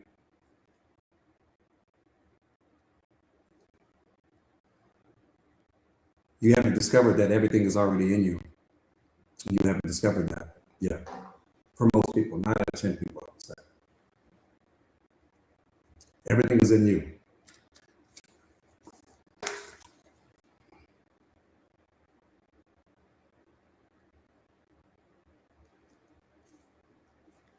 Let me tell you why our world is in trouble. Our world is in trouble because we no longer see with the eye of wisdom. We look, but we do not truly see. Yeah, you look, but what do you see when you're looking? We are distracted by our ego, pulled by greed, consumed by hatred, and lost in our own ignorance. And we all think that we see. But when you look at a person, you only see 40% of who they are. And the most important and the most significant aspects of who they are, you are blind to. You see people through your story, not through theirs. Every single person that you see before your awakening, when you look at that person, you're seeing them through your story. You're seeing them through your pain. You're seeing them through your wounds. You're seeing them through your previous experiences. And then you project all of that onto them. So you're not actually seeing the person. The only way for me to see you is if I see you through your story. Your story is what gives you significance. This is why I tell you guys, stop running from it. It's what gives you significance. Other than that, I only got 2 options here. Think about what I'm speaking spiritual intelligence to you right now. I only have 2 options when I see you. I can see you through your story, or I can see you through mine. And if I just met you for the very first time, I don't have access to your story. So what do you think you're looking at when you see that person? You're seeing that person through the filter of who you are. And you're looking at what they do, and then you're measuring what you would do in that situation and how you would behave in that situation and how you would think. And then you say, oh, I see their potential. They have so much potential, but you're only seeing your own. Everything you see in them is your own internal world being projected out. You see you when you see them.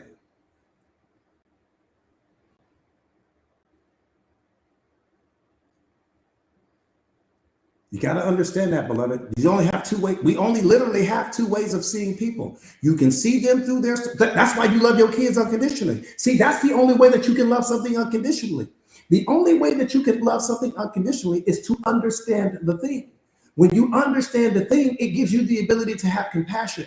It gives you the ability to have empathy. It gives you the ability to understand why that particular thing or person did whatever it is that it did. It's like a wounded dog. If you look at a dog and you don't understand that dog's story and that dog bites someone, I'm going to tell you what you're going to say. Oh, that's a bad dog. Somebody need to go lock that dog away because you don't understand the dog's story.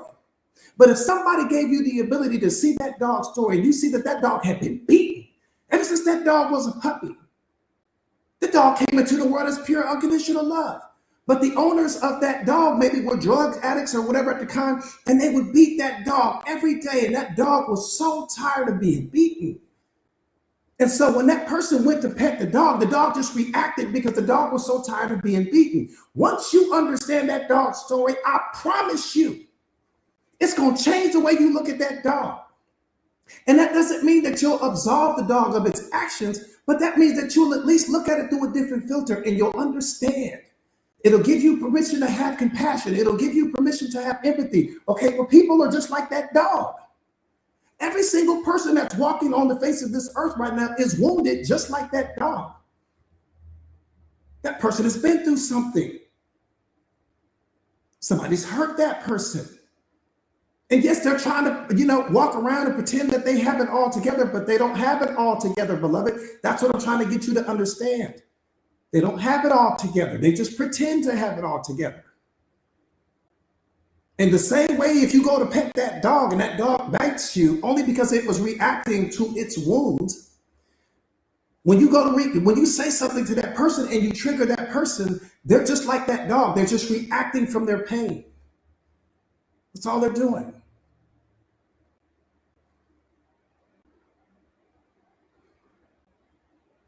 People react from their wounds, not from their wisdom.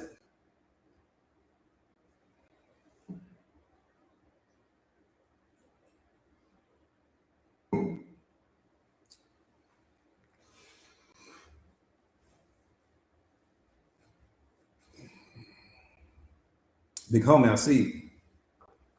With that, I see. You celebrate the spirit and not the behavior. That's what makes you. That's what you're, the divine in human form, beloved.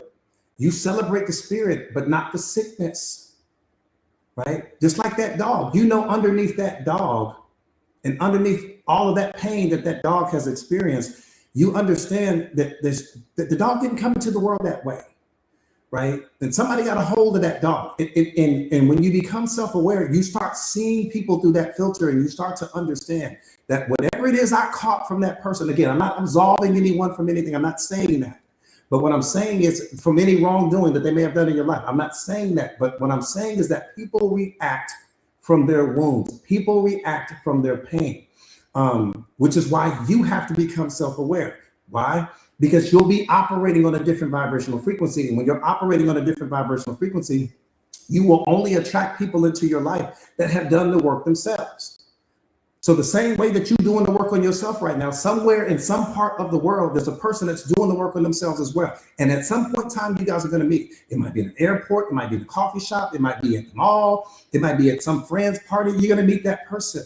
And that person has done the same work on themselves that you're doing right now. And that relationship is going to be your next best relationship. Every relationship that you enter prepares you for your next relationship. People don't understand that.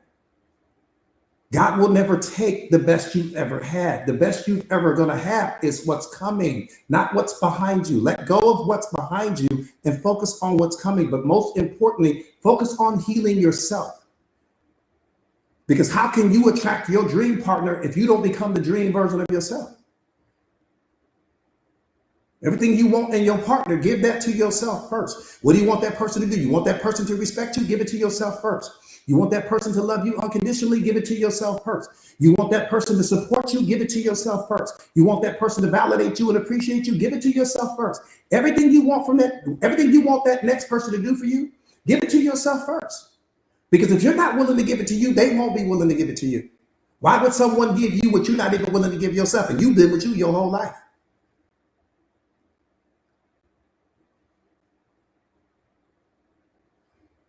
That's the problem with us. We don't want to give ourselves things, but then we get mad when other people don't give us things. No, why would that person want to give you something that you don't even want to give you? If you don't think you're worthy of it and it's coming from you, why would they think it?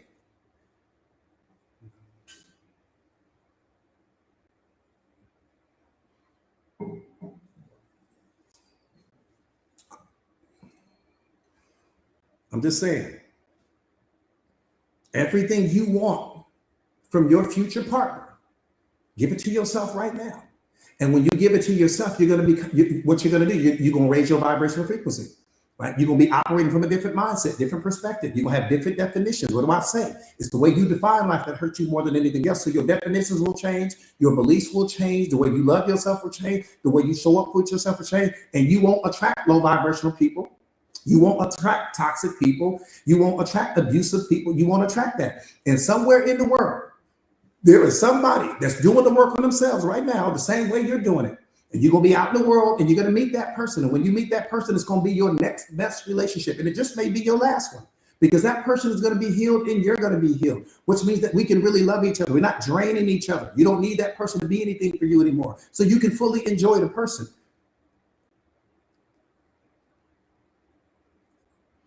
Won't be all these attachments and expectations and all of these other things like that. I don't expect anything from anybody. I just expect you to be what you are. I just want you to be what you are. See that part right there? Come on, Devin. We got to teach him that part right there. I need you to be what you are. Let me fall in love with what you are.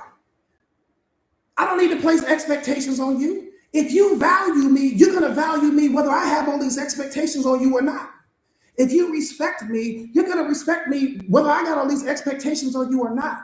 You don't need to cling and become attached to people. They're going to do whatever they was going to do, regardless of all that stress you bring into your life.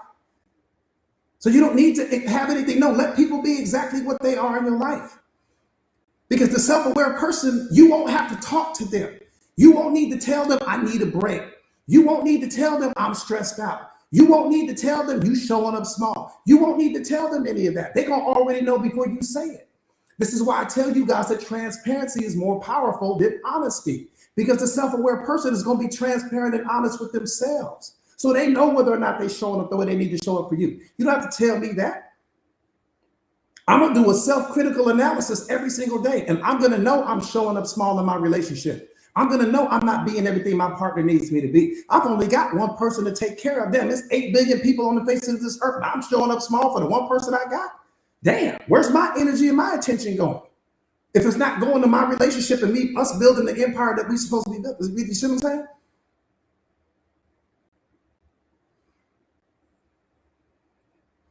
So it's you got one person to take care of. If you can't take care of the one person, you ain't got no business being in a relationship. How you gonna keep 2 people happy if you can't keep the first person happy?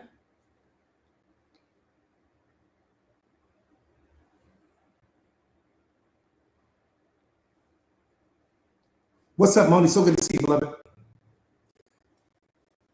Right?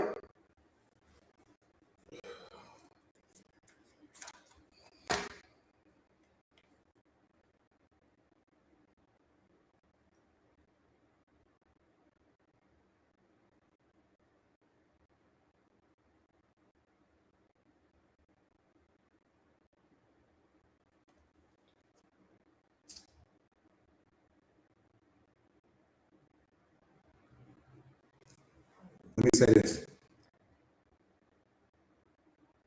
You say, Coach, you ain't playing today, Coach. Yeah, you know that. Devin, come on, Devin. Devin been riding with me for a minute. You know that line is all the way out the cave. But I'm just giving you, I'm just giving you guys universal truth. But let me say this to you. Let me say this to you.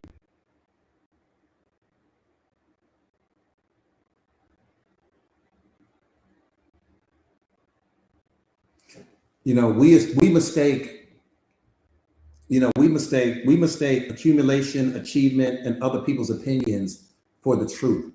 And that's one of the biggest mistakes we make.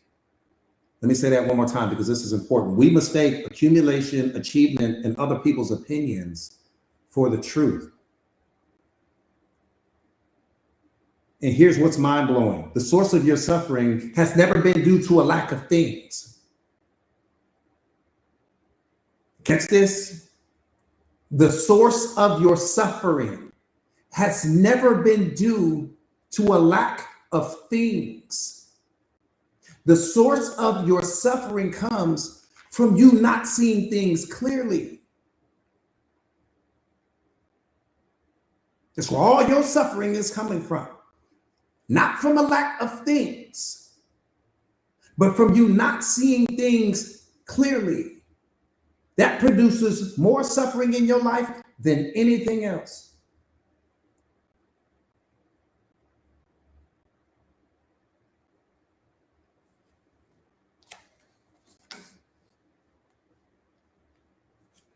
See, you have spent your entire life playing by rules that don't exist. We got to turn the temperature up. We got to turn the temperature up now.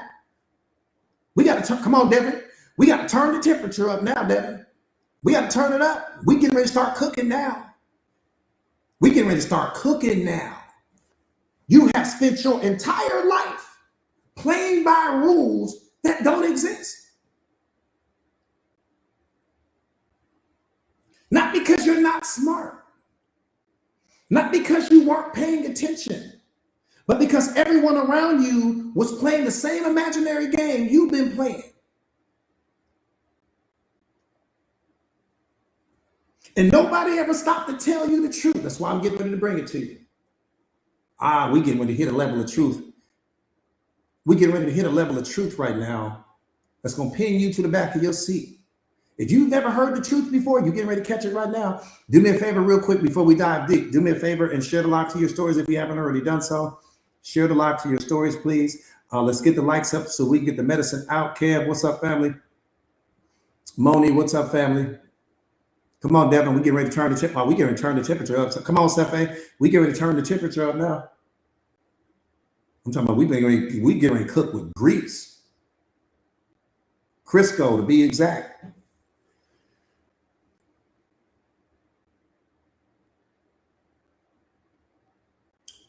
One more time, and nobody ever stopped to tell you the truth.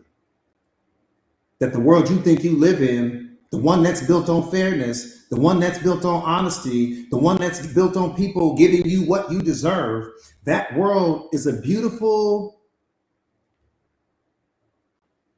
story that you've been telling yourself this entire time.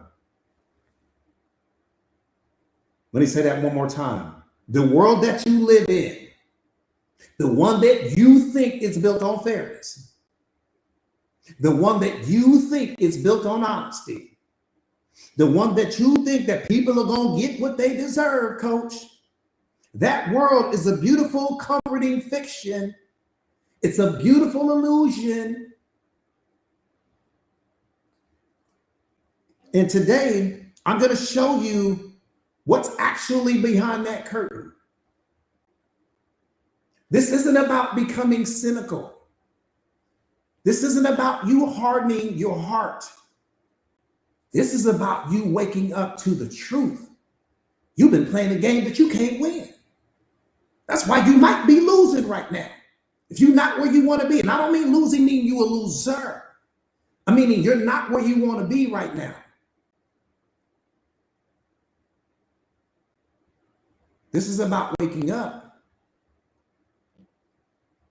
And I should warn you, once you see what I'm about to show you, you cannot unsee it.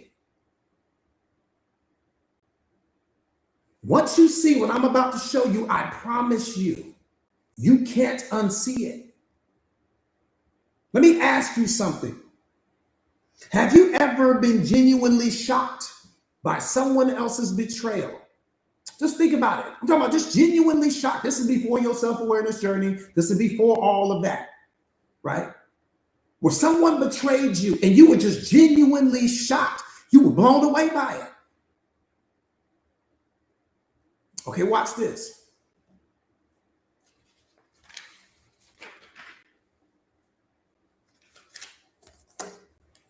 Have you ever stood there, mouth open? Your mouth hit the floor at that time. You stood there, mouth open, thinking, how could they do this to me? That's what you were thinking at the time. You're sitting there, mouth open, wondering, how could they do this to me?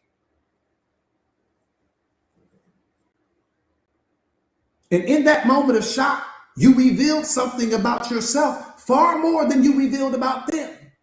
But you may have been too blind to see it at the time.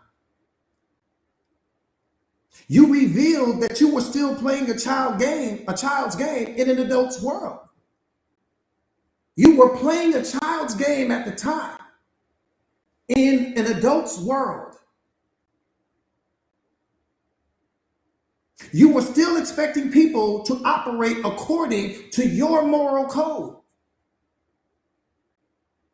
Let me say that one more time. You were expecting people to operate based upon your moral code, your sense of fairness, and your understanding of loyalty. And that's what hurt you.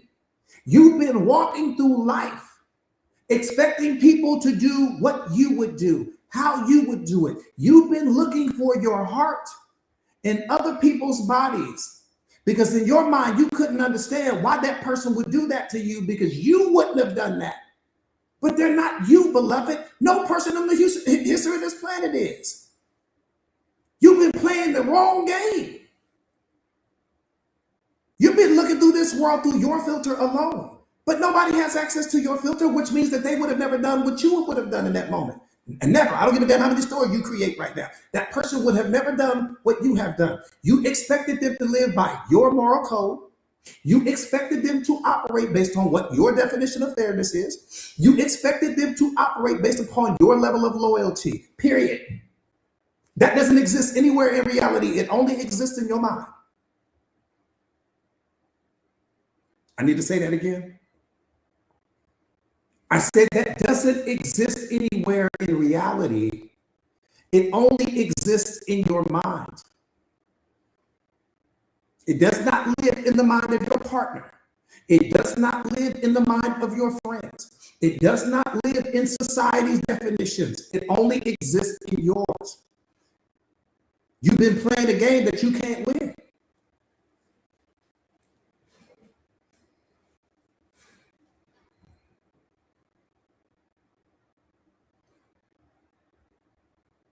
And all these predators walking around you walking around with this deep moral code and what you think fairness is, what you think everybody else playing the predator game. Everybody else hunting. Nah, that's not gonna work. You ain't gonna win the game that way.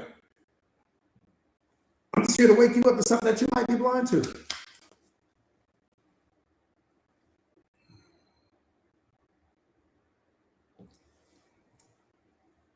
Watch this, Leticia, watch this, beloved. So what are we really talking about here? We're talking about the 90% versus the 10%. That's what we're talking about here. That's all we're talking about. We're talking about the 90 versus the 10. The 10 is what controls the 90. Now, mathematically speaking, 90 is a greater number than 10. I'll give you that. But not when it comes to how people move. That 10% controls the 90. That 10% is far more wealthy than that 90 will ever be combined. That 10% is what controls everything. And they don't give a damn about your feelings. They don't give a damn about what your sense of loyalty is and what your sense of fairness is and all of these other things like that. If you show up with all of that, you're going to lose every time.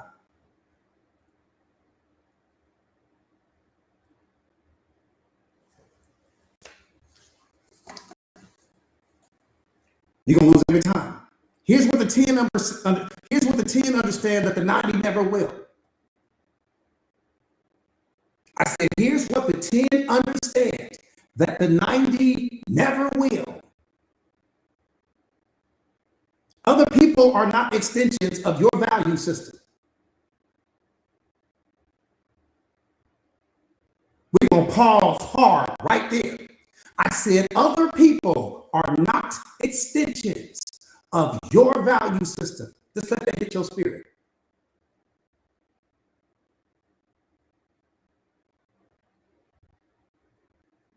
We're going to just pause for a moment.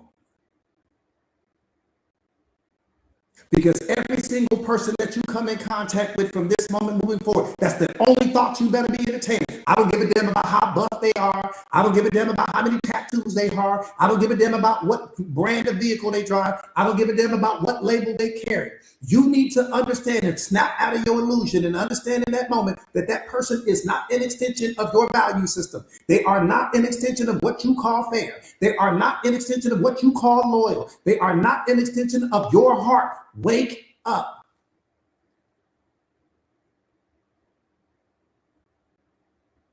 The moment you shatter all them fantasies, now you can start seeing people for who they really are.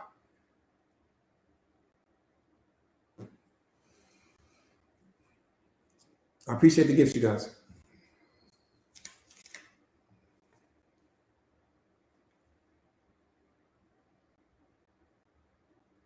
One more time. Other people, I don't give a damn how handsome or pretty they are. I don't give a damn how banging their body might be. I don't give a damn how tall or short they might be. We don't care about none of that.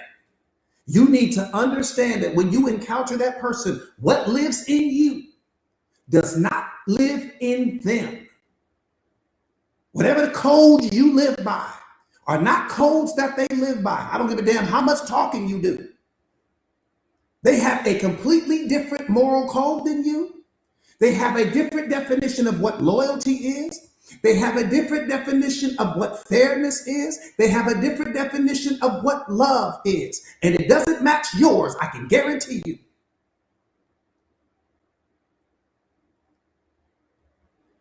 Everybody coming with that smile. Everybody coming with the warm hellos. Everybody coming with teeth glaring. Now we ain't got time for all of that. You're going to get caught up in the show.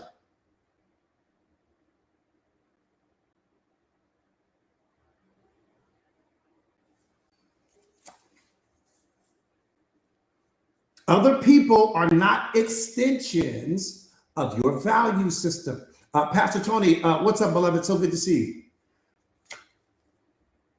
That's all you need to understand. Just pause for a moment. When you meet that next person, you might meet somebody today when you're out and about. Just pause. I'm talking a hard pause.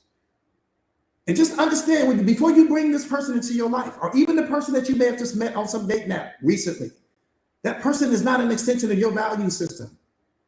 That person is operating from a totally different system, which is why you need to take your time to get to know people. See, because a person can only keep that character going for so long. At some point in time, reality is going to kick in, and they're not going to be able to keep that facade up. You're going to start seeing the cracks in the character because their authenticity is going to start coming out. Their wounds are going to start coming out. This is why you need to take your time. That part, the mask is going to fall off. You just got to give it some time.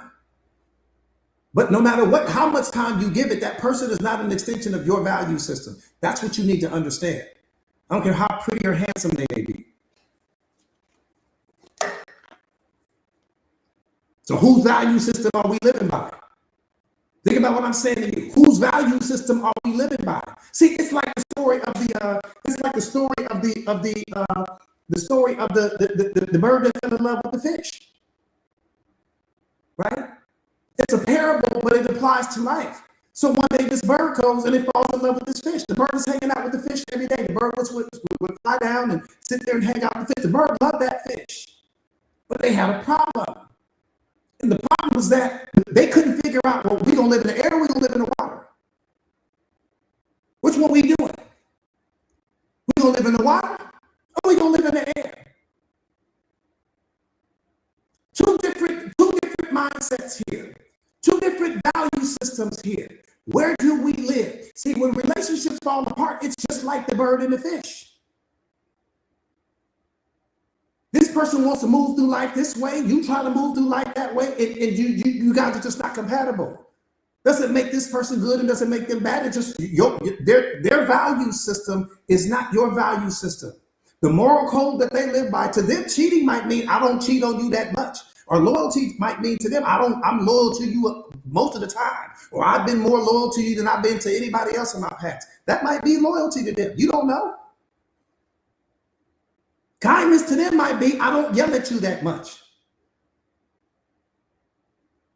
Communication to them might be, I text you every now and then. It may not be what yours is. That's what I'm trying to get you to understand. We start applying and projecting what we value onto other people, and it doesn't match. Doesn't make them a bad person, doesn't make you a good person. It just means that I need to take the time to understand what I'm incorporating in my life before I just start talking about I'm all in love with this person because I fell in love with the character that they presented to me.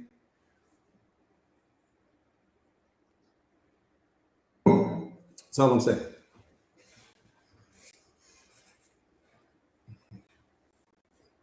Some of you guys are in a relationship. Some of you guys are the bird and you're in a relationship with the fish. You know, and that fish needs another fish. That bird needs another bird. It's just that simple. It doesn't matter who's good or bad. It's not about good or bad. Again, good or bad only live in your mind. What matters is that person compatible for where you're trying to go next? That's the only thing that matters. It's the only question you should have. Is the person in my life right now compatible for where I'm trying to go next? It's a simple yes or no. It's not a math problem.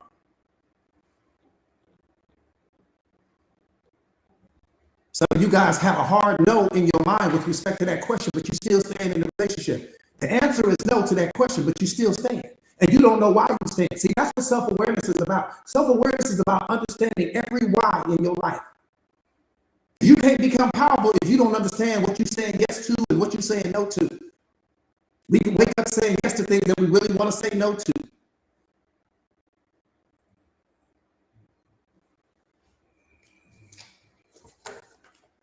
How you going to become powerful like that? You got to understand every why in your life. Why am I staying in this relationship past the expiration date? Why am I going back to the job every single day that I hate? Why am I hanging out with these people that I've already outgrown? What's your why? When you start understanding the whys in your life, then you can get to the how. How am I going to build this future? How am I going to become the most powerful version of me? But you can't get to your how until you understand your whys. That's what God is waiting on you to do. Let's detach from some of those whys so we can start building the how.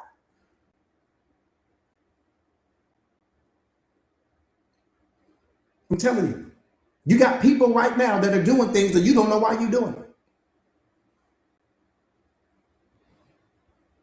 You got to understand why certain things in your life are happening, because if not, it's going to be all of this confusion going on in your life. It's going to be all of this unhappiness going on in your life. You know why? You should know why you're doing every single thing that it is that you have going on in your life. You should know what the why is behind it.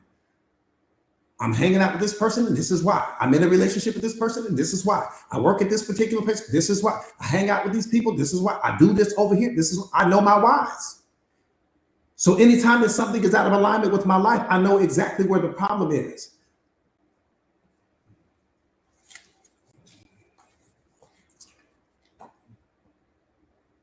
That part right there, Lynetta, that part right there. You know, we allow people to remain in our lives that don't add value anymore. People that you've already outgrown, but the person is still in your life. And then not only that, they have the audacity to be in your life, and they making decisions for you. And they impacting your decisions, and they impacting certain areas of your life. That doesn't make sense.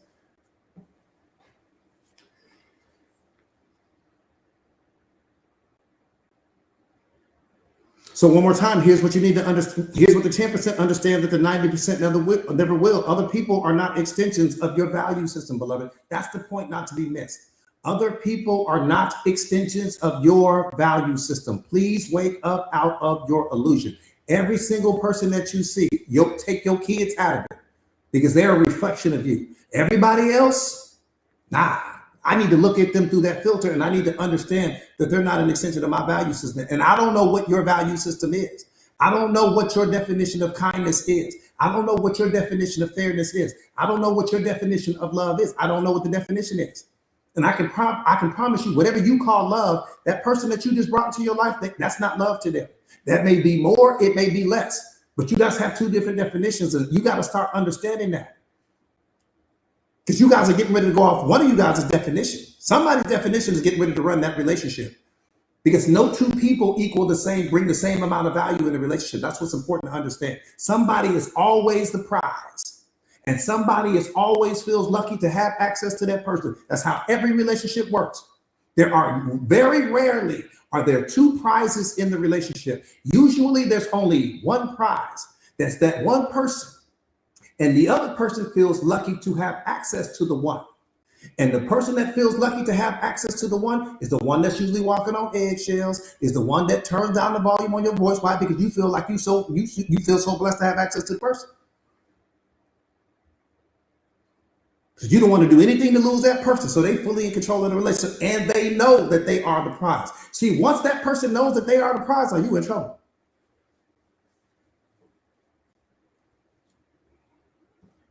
You're in trouble. Once that person knows, oh, I'm real value, you lucky to have me. I'm not lucky. I don't feel lucky to have you. Ah, you in trouble.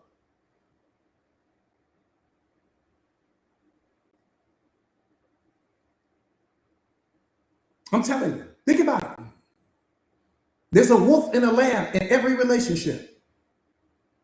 Somebody is the wolf, somebody is the lamb in every relationship.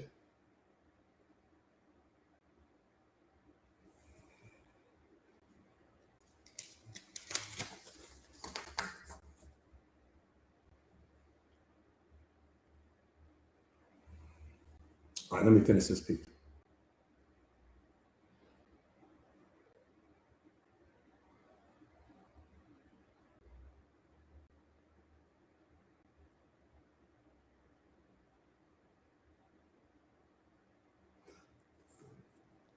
it's so important that I say this to you, you guys. You know, it's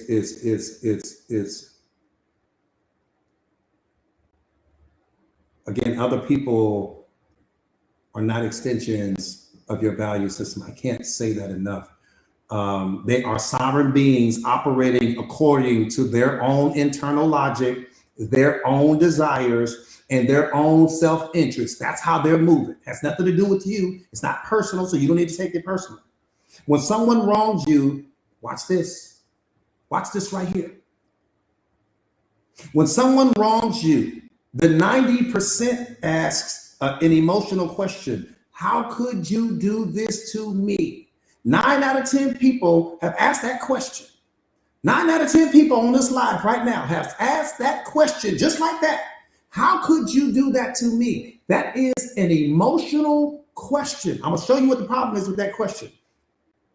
I'm going to show you the problem with that question. That might be arguably the worst question you can ask in the history of worst questions when it comes to relationships. Kwanda, thank you, beloved. One more time. When someone wrongs you, the 90% asks an emotional question. How could you do this to me? Here's what you need to understand. This question leads nowhere. That question leads to nowhere. It won't take you anywhere. It's a dead end of resentment and victimhood. Now let's flip that on its axis. The 10% asks an entirely different question. Watch this. What did they gain from this? That's what the 10% wants to know.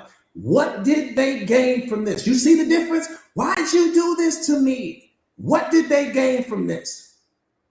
I'm in a position of pure strength. There's no emotion. I'm clear-minded at that time, right? I'm not spiraling into unhappiness and control. Not why did they do this to me? What did they gain from this? This question alone becomes your teacher. That's why you ask that question, because the question becomes your teacher. It wakes you up to what you may have been emotionally blind to. See, the moment that you stop moralizing and instead start analyzing, everything changes. When you're moralizing things, you're going off of why things, what's happening with you, and I wouldn't have done that, and how could you? No, you're analyzing now. No, what did they gain from this? They did whatever it is they did. Okay, we can't change that. We can't edit the past. But what did they gain? Because if I'm just asking, why did you do this to me? The person is only going to tell me what I want to hear.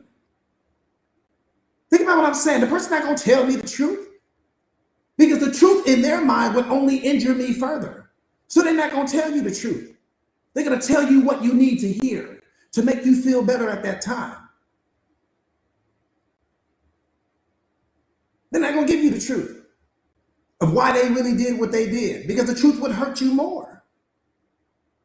So you asking that why did you do this to me question won't take you anywhere. You're not going to learn anything from that. It's what did you gain from this? That keeps me in a position of strength. I'm focused on what you gain. And based upon whatever it is you think you gained from the situation, I'll make an intelligent decision about how I need to move from here on out. I'm not unhappy. I don't feel weak. I don't feel taken advantage of. Nah, what'd you gain? I hope it was worth it for you. What'd you gain? Don't give me the I'm sorry. I'm not interested in your I'm sorry. What did you gain from doing what you did? That move that you made, what'd you gain from that? See, that person has never been asked that question, so they don't know how to answer it. No, don't tell me I'm sorry. I'm going to feel offended if you say I'm sorry one more time. Don't tell me I'm sorry again. Tell me what you gained. When you cheated on me, what did you gain? When you lied to me, what did you gain? When you disrespected me, see how powerful you are? You're in a position of strength in that moment. Now you're making that person be accountable. Now you're making them think. They ain't got no choice but to tell you the truth. What you gain. And based upon whatever their answer is that they give you, you can make an intelligent decision in that moment on whether or not you want to stay connected to that person. That part's on you. I'm just giving you the rules. Not you playing a different game. Because the 10% is looking like that. What you gain? No, I'm sorry. What you gain? Right? I'm going to pull you all the way out here to the ocean. What you gain from that? That disrespect, what'd you gain from that? You being disloyal, what'd you gain from that? That betrayal, what'd you gain from that? All them lies, what'd you gain from that? I just want to know what you gained. How did it make you better? You see the difference? Versus me. Why'd you do it to me? All weakness. Why'd you hurt me like that? All emotion. You're not going anywhere with that. You can't take that anywhere. Where you going to take that question? That person's just going to tell you what they think you need to hear in that moment. They still trying to keep you. So you're not going to learn anything.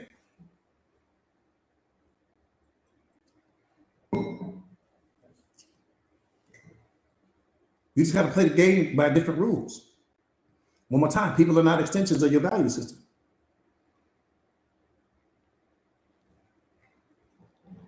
People are not extensions of your value system, beloved. You got to wake up. No matter how well you think you know them, they are not an extension of your value system. Your heart does not live in other people's body. So whatever it is you would do in that moment is not what they would do. Now you can sit here and create stories about they shouldn't have done it. All you're doing is punishing yourself. Every story you create about what they shouldn't have done to you is only a story that's unlocking some pain in you. Stop telling yourself stories about what they should have done and start focusing on, let me just eject you out of my life. Thank you for fumbling me. Thank you for showing me who you really are. I appreciate that. Thank you for showing me that you don't know how to be loyal, that you can't stay committed to your commitments. Thank you for showing me that. And I'd rather have the pain of letting you go than have the pain of keeping you in my life and then always wondering if you're going to do that thing again. Now, I'd rather feel the pain one time. Let me get you out of here.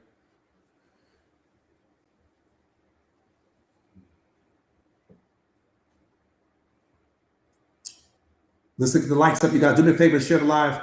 I'm just kidding. Yeah, come on, you guys. We shadow boxing right now. This is just a fireside chat right now. That's all we do. This is just a fireside chat. That's all we do. This is just a fireside chat.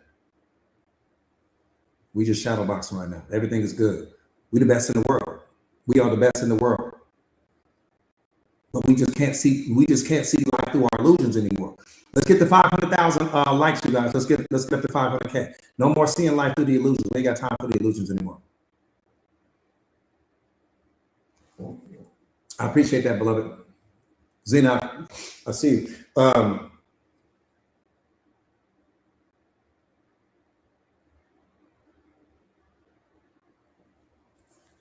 See, betrayal has to stop being a wound that you nurse, and it has to start becoming something that you study. That's how you become powerful. One more time. The betrayal has to stop being a wound that you nurse and start letting it be a lesson that you study. Other people's betrayal, let that be a lesson that you study. Their disrespect, let that be a lesson that you study. That verbal abuse, let that be a lesson that you study. Don't turn it into some wound. Don't turn it into some wound that you internalize within yourself, because this is what self-mastery is. No. Everything is something that you see. Again, you start analyzing and stop moralizing. They're not you, beloved. This is what I'm trying to get you to understand. So whatever that person is doing to you at that time is based upon their value system, not yours.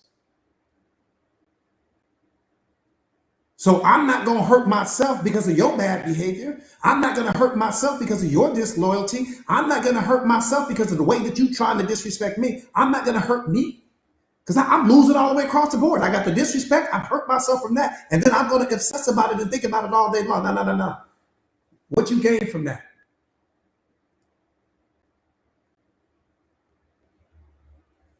In a position, I'm talking about straight lioness mode. What you gain from that? Now, all them tears, we ain't got time for that. What did you gain from that? In a position of pure strength, what did you gain from that? And every single time somebody tries to bring something, what you gain from that? Just help me understand what you gain from that. Them cute jokes you trying to make, what you gain from that. This is how you check people. This is how you checkmate the situation. What you gain from that. And watch how people shoulders shrink. Watch how people go, oh, I just, what you gonna get that, oh, I just moments. Oh, I ain't need, you're gonna get that. Looking at them eye to eye, face to face, what'd you gain from that? That was cute to you, what'd you gain from that?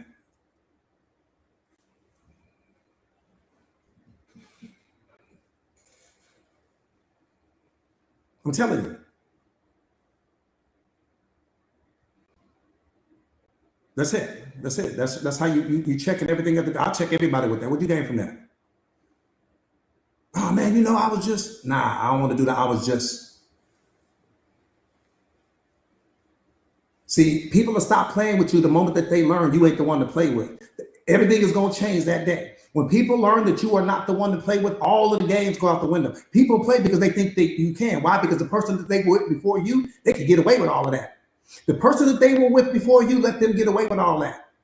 And no one ever checked that behavior. No one ever corrected the behavior until they met you. Oh yeah, we checking everything.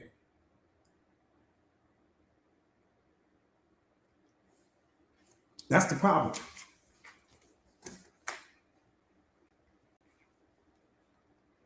Essence, what's up, beloved? So good to see you. I see you, Brianna. Come on, Kev. You gotta let them know it's all DMP. Man, we checking everything. We like basketball players on the court. We checking everything. I'm guarding everybody on the court. All that condescending tone, I'm checking that. What'd you gain from that? All that verbal abuse, I'm checking that. What right then and there. I didn't say later on when you thought about it and you over obsessed about it and you didn't upset yourself. No, you check it. You get off where you get mad at.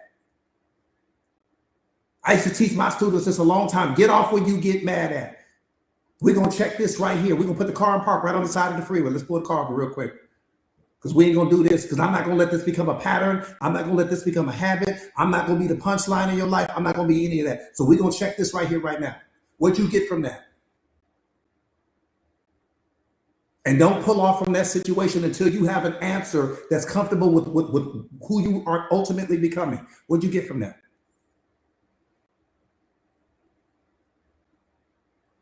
What did you gain from that? Not what did you get, what did you gain? I said that wrong.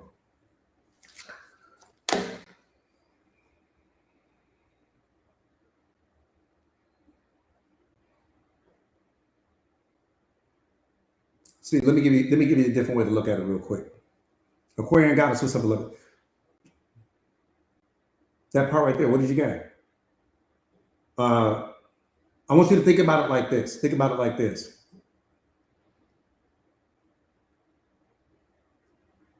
Just imagine in your mind. Imagine you're playing chess with someone that keeps moving the pieces according to the rules of checkers. Now you're playing chess, but the person keeps moving the pieces on the board according to the rules of checkers.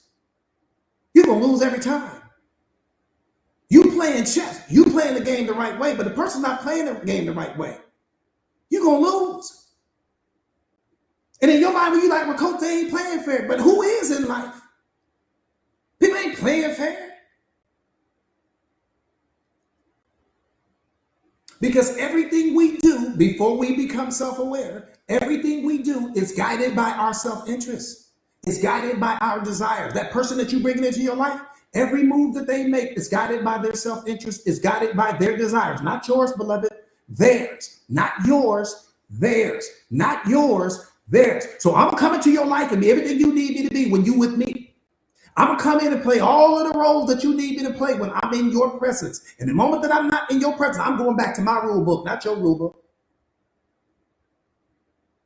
Your rule book, I'm gonna act a certain way when I'm in your presence. But the moment I'm no longer in your presence and I'm over here by myself or with my friends, with people that I know that I'm really not a good dude like I pretended to be, I'm going off of my rule book now.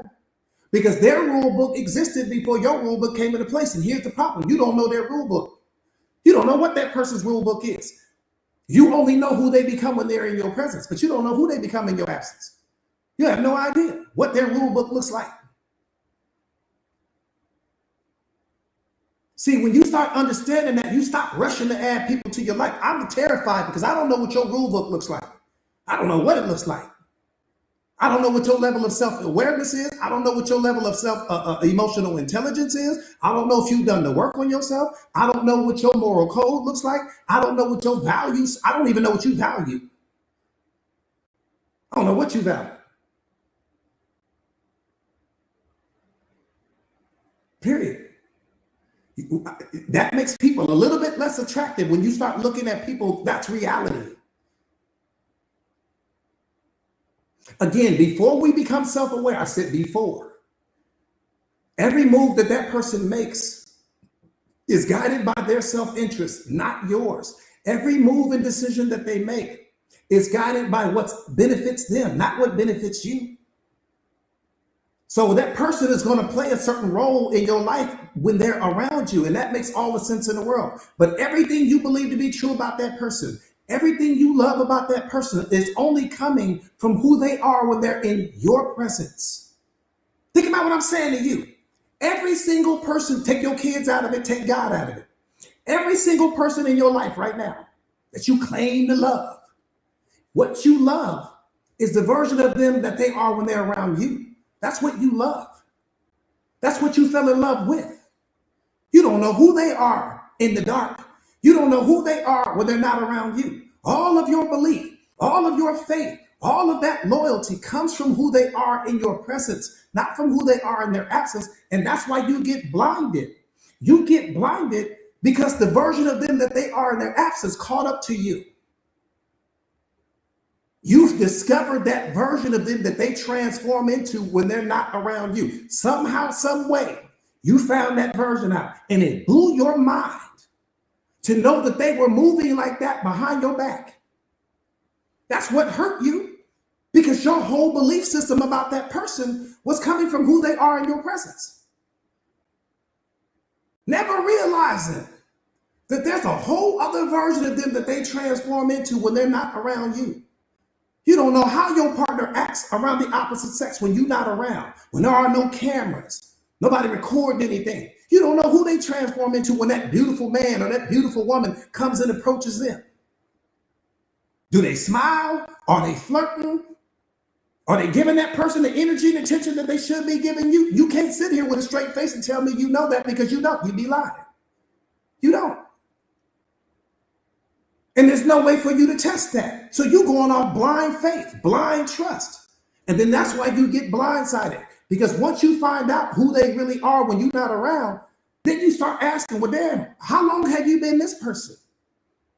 They didn't just start being that person when you found out about them. They had been that person even the day you met them. And they were that person before you met them. You were just late to the party of discovering who they are because you was living out of your illusions. You were living out of your hope stories. You were living from the fantasy that you had created in your mind about who you thought they were.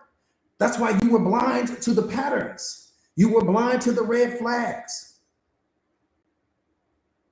Because you were focused on what you wanted. You were focused on what you desired. You were focused on what you needed.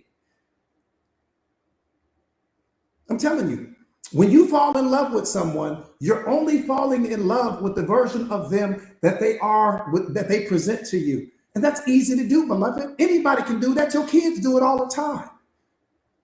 Your kids know exactly what they need to be in your presence.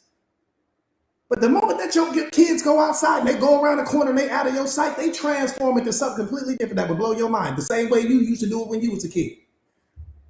There are things that you have done that would blow your parents' mind if they would have found out about it. You know it and I know it, because I used to do it. But your partner is no different. They just that kid version of themselves trapped in that adult body, and they're still moving like that.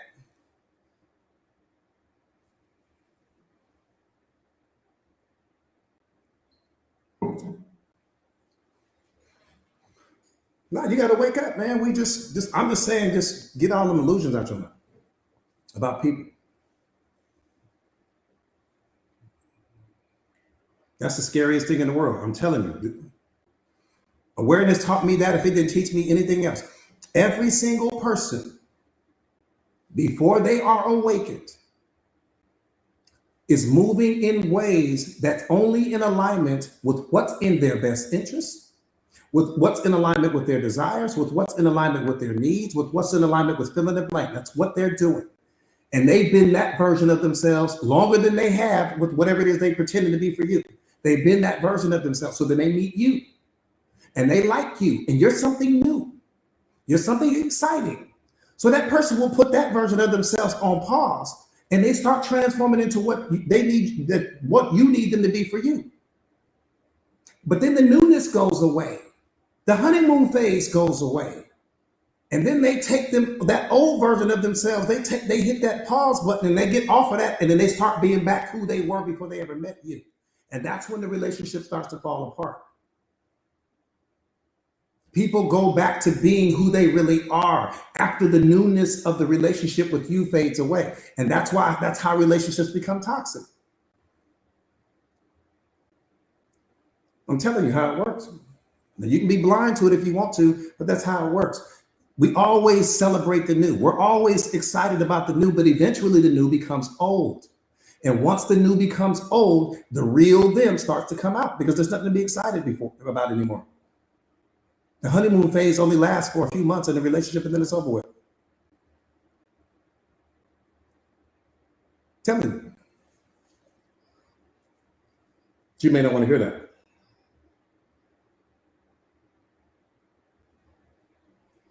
You may not want to hear that. All right. I'm going to put my mic down. Yeah, I can't say it enough. You know, stop thinking that you'll never find your heart in someone else's body. Right? You will never find your heart in someone else's body. You will never find your value system in someone else's body. You will never find your moral codes in someone else's body. You won't. And when you start rushing into all of these relationships, you start adding all these people to your life and bringing them into your home and giving them access to things and all this stuff like that. You don't know why that person is really there. You know, we all have needs. We all have desires. That when that person met you, they weren't in love with you when they met you. They didn't even know your name when they met you. So when that person approached you, they approached you because there was something that they thought you could, some need that they had, some role that they thought you could fill, some void in them that they thought that you could fill within that person. And that's why that person approached you. There was something that you had that they thought could benefit them. And the person approached you because of that reason. Right now, hopefully that person is everything you need them to be. But chances are, you discovered, look at your past relationships and it should qualify everything I'm saying. Tell me right now with a straight face. Tell me right now with a straight face that you didn't discover things midway through your relationship that you didn't know anything about in the beginning, right? Once you got midway through that relationship, you started to see the real them, and the real them did not match the character that you met in the beginning.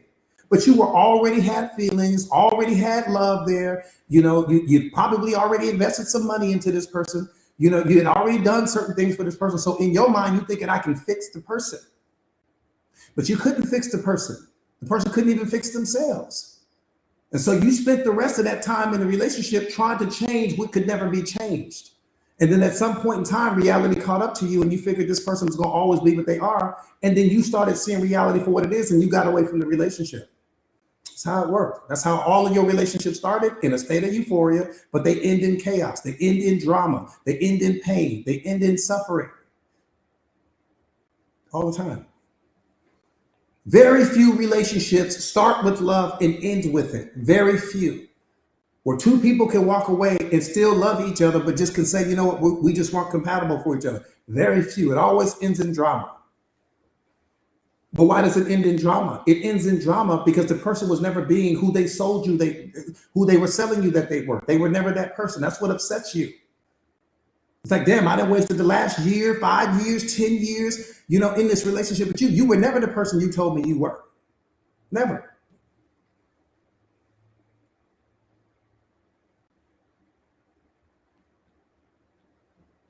Becoming and being the character, I'm telling you. All right. Enough about all that.